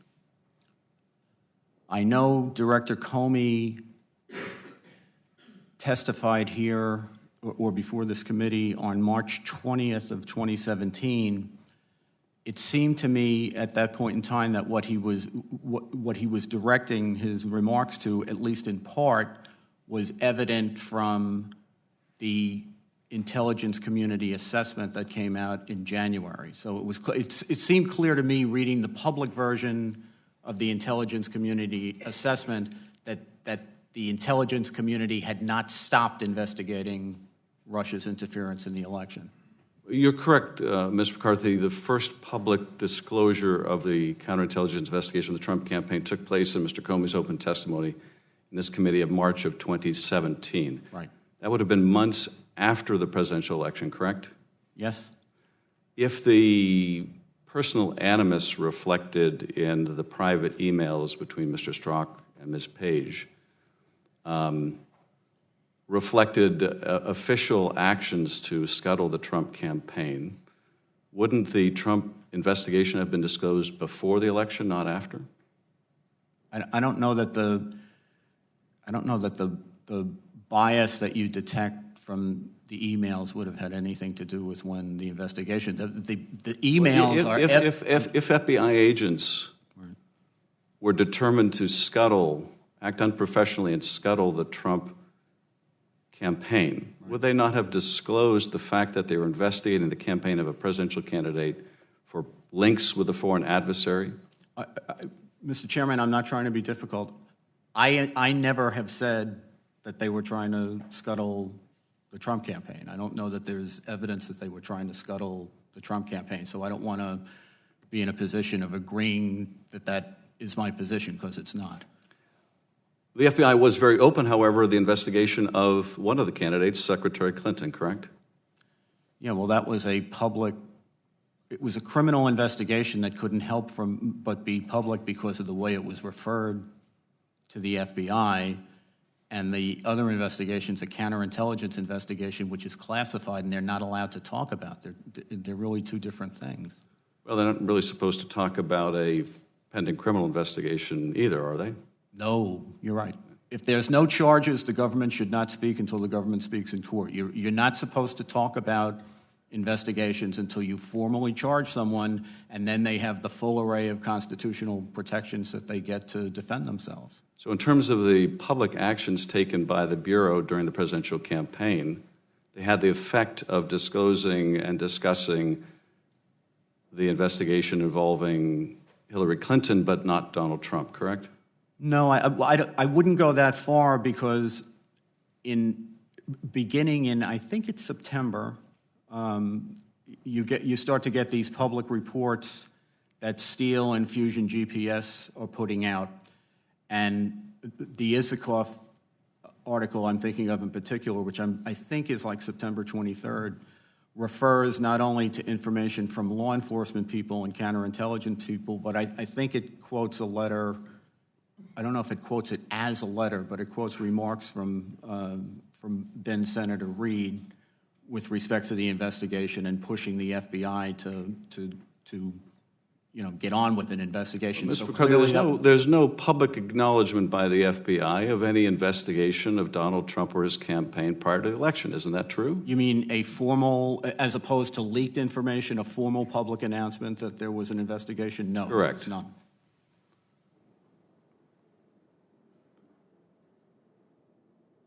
Mr. McCarthy also said that Putin doesn't have a preference for candidates except for those who expects are going to lose. Right. What other examples do you have for that declaration apart from the last campaign? Well, I think in what I tried to direct my remarks to, Mr. Chairman, was Russia's current activities in the West. I wasn't trying to be just specific to our elections, and I think that Putin does have a pattern, particularly in Western Europe, of giving support to upstart populist parties which are unlikely to win but could make life very difficult for the Well, it's not just that they're likely to lose, the elected is it? faction. I mean, if Mr. Orban had a challenge, do you think Putin would support Mr. Orban's opponent? I don't know what Putin would do. Really, Mr. McCarthy? Really? Okay. You don't think Mr. Putin would have a preference for a candidate who talked disparagingly of NATO or wanted to see NATO, the United States leave NATO? Yeah, no, I don't want, again, I'm not trying to be difficult here. I think Putin would be very happy to have the support of a candidate who would do whatever Russia wanted. And if he was going to be fortunate enough to get that kind of a candidate into power, sure, I think he'd be delighted by that.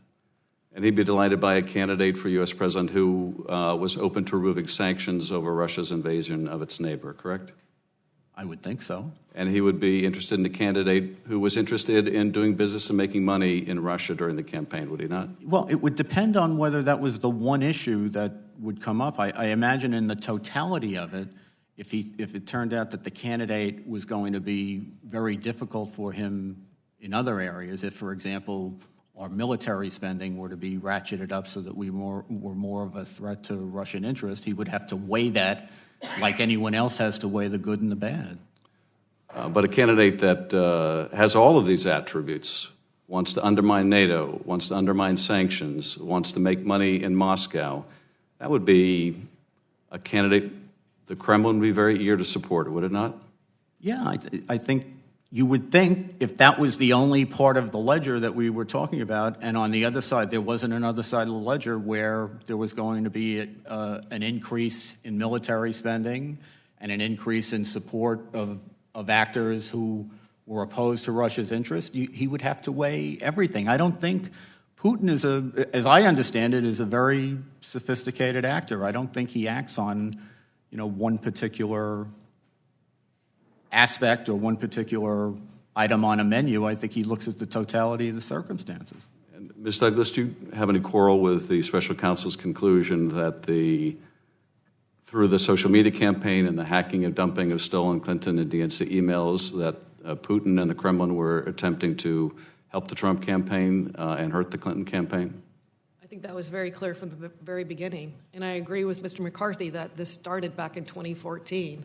And the reason it probably even before then, because they were so intent on not having Hillary Clinton as the president.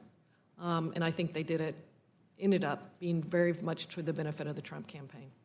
And Mr. Anderson, do you concur that both the assessment of the intelligence community as well as Mr. Mueller's report that the Russians had a clear preference for Mr. Trump is borne out by the evidence? Yes. Let me ask you about what I started out with, the issue of Moscow Trump Tower.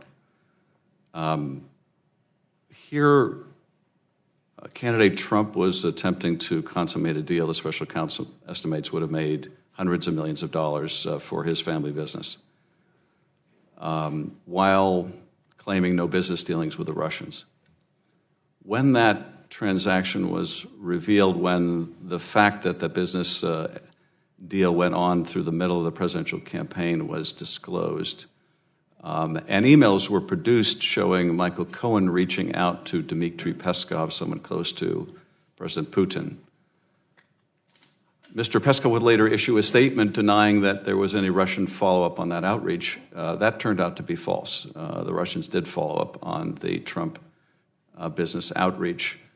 What does it mean that the Kremlin, how do you interpret the Kremlin issuing a false statement in support of the president's own false statements about the deal?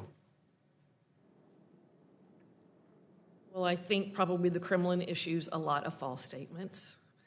I think... But why would the Kremlin have an interest in covering up for the President of the United States, in concealing efforts by the President and his business to seek Kremlin help during the campaign to make that deal happen? Why would the Kremlin be interested in covering that up? I think that they very much want a good relationship with Donald Trump. And to them, that means supporting him in the deception that was undertaken on the part of Michael Cohen when he lied about the length of time that those negotiations were underway. Mr. Anderson, the report outlines a lengthy conversation that Mr. Cohen had with someone in the Kremlin to try to make the deal happen. Would it be your expectation that the Kremlin would be recording that conversation? Oh, absolutely. And so during the campaign and after Mr. Trump became president, if the Kremlin had a tape-recorded conversation with the president's lawyer, in which the president's lawyer is exploring making this deal during the campaign, at a time when the president is denying any business dealings with the Russians, were the Russians in a position to publish that tape, if they had it, to embarrass the President of the United States? I think if it behooved Vladimir Putin and Russia, they'd do almost anything. So the answer to your question would be yes, if they had it, and they could use this to exploit some type of weakness. Is that what the Russians mean when they talk about compromat, having compromising information? Yeah, anytime you're talking about compromising information, it goes back to what we said before, Mr. Chairman. It could be financial, it could be a conversation, it could be a compromising position. They'll use whatever they can. And would it be compromising if a foreign power had recordings of the president's associates engaged in a business deal that the president was denying?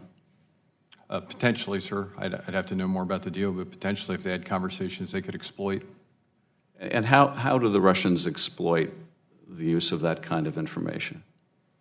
It depends. In the past, I've seen where Russia has mailed audio tapes, or agents of Russia has mailed audio tapes or pictures or financial documents to individuals that we've investigated in other either counterintelligence or espionage investigations, letting them know that they have this information and potentially could use them against them. Sometimes they don't. They just do it anyway. And in a circumstance like this, could the Russians make the president or his people aware that they had such recordings and were prepared to use them if necessary? I don't know if they would do that right off the bat.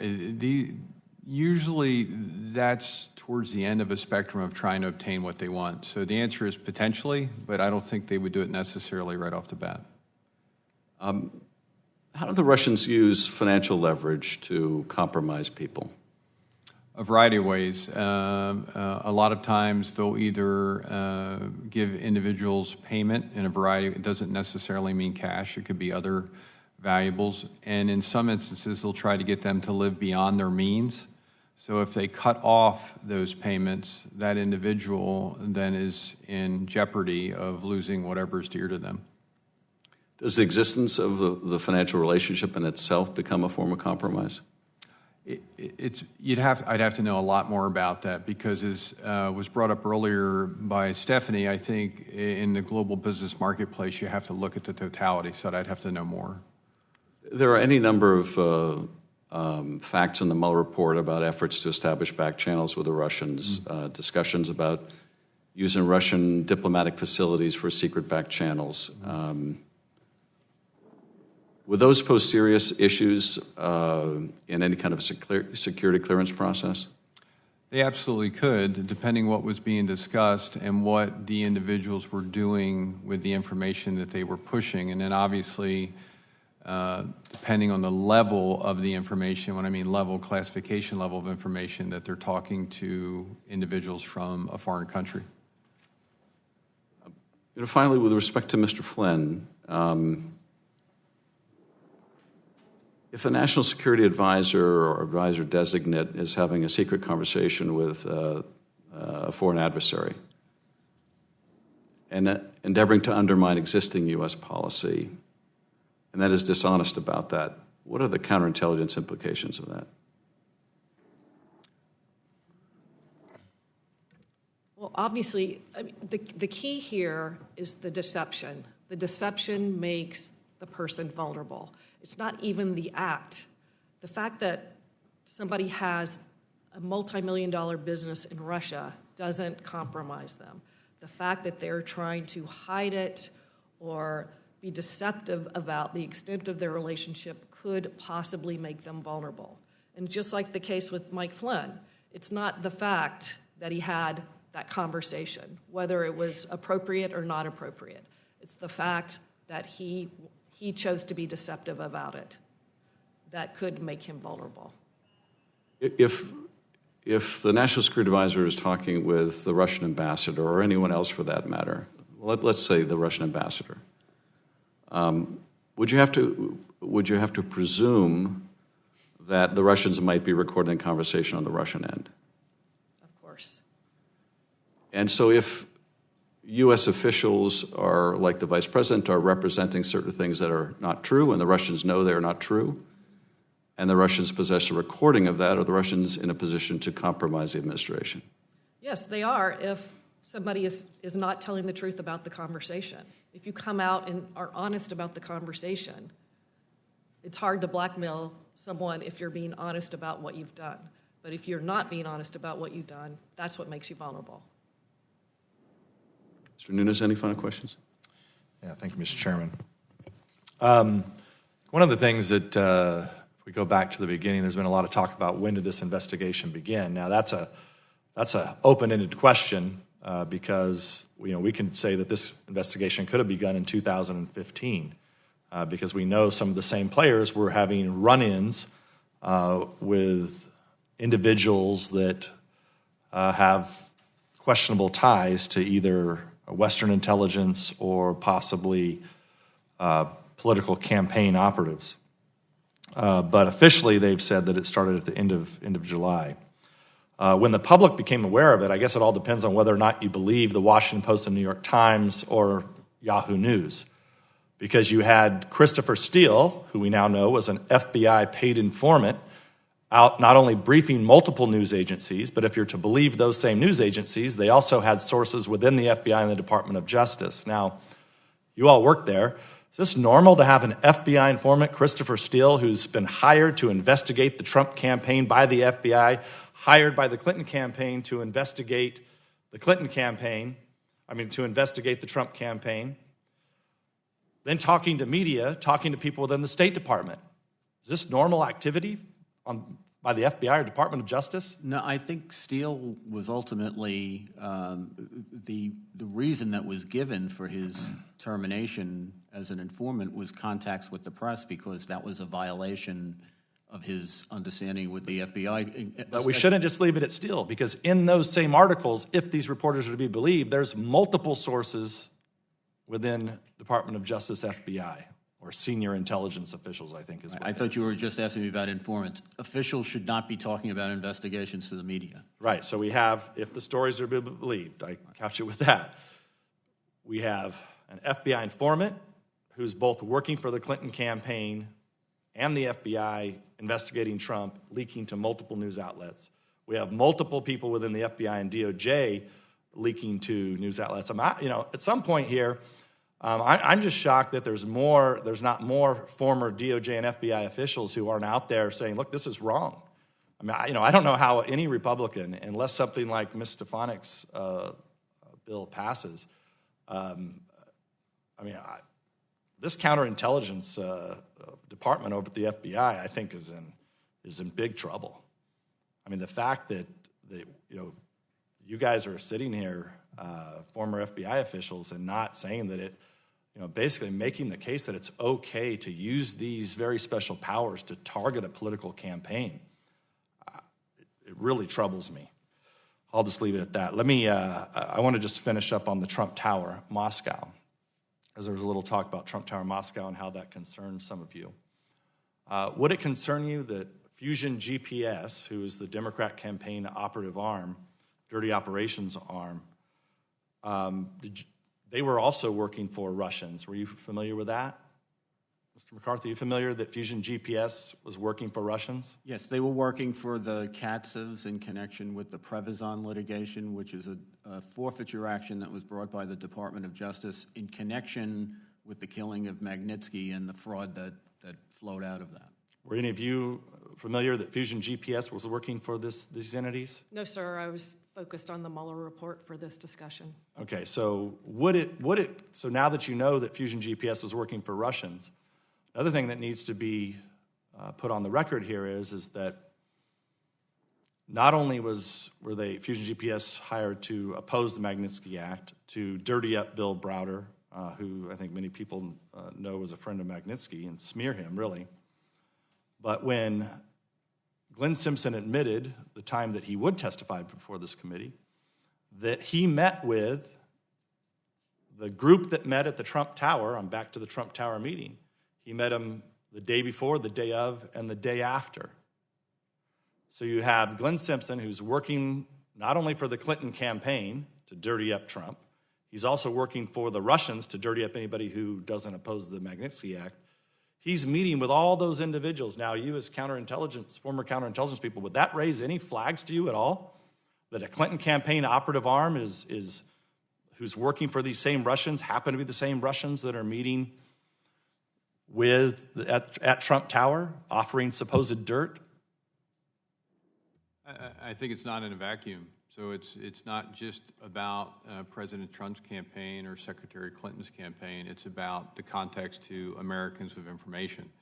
So regardless of whose campaign it was, if there were significant concerns or things that we thought that could raise to that, I think it absolutely would be worth looking at. Yeah, and one of the things, as I stated in my opening, Mueller doesn't talk about Fusion GPS at all, even though of all their questionable contacts with the Russians, including the fact, and I'll just close with this for the record, after we discovered all of this, we brought Glenn Simpson back and numerous other Fusion GPS employees, and they pled the fifth before this committee and refused to answer the questions. So if that doesn't raise questions, I don't know what does. But with that, I want to thank the witnesses for appearing today, and I yield back. Thank you. I just remind my colleagues that Fusion GPS was originally hired in the presidential campaign by the conservative Washington Free Beacon. This concludes our hearing. I want to thank the witnesses again for their participation, and the committee is adjourned.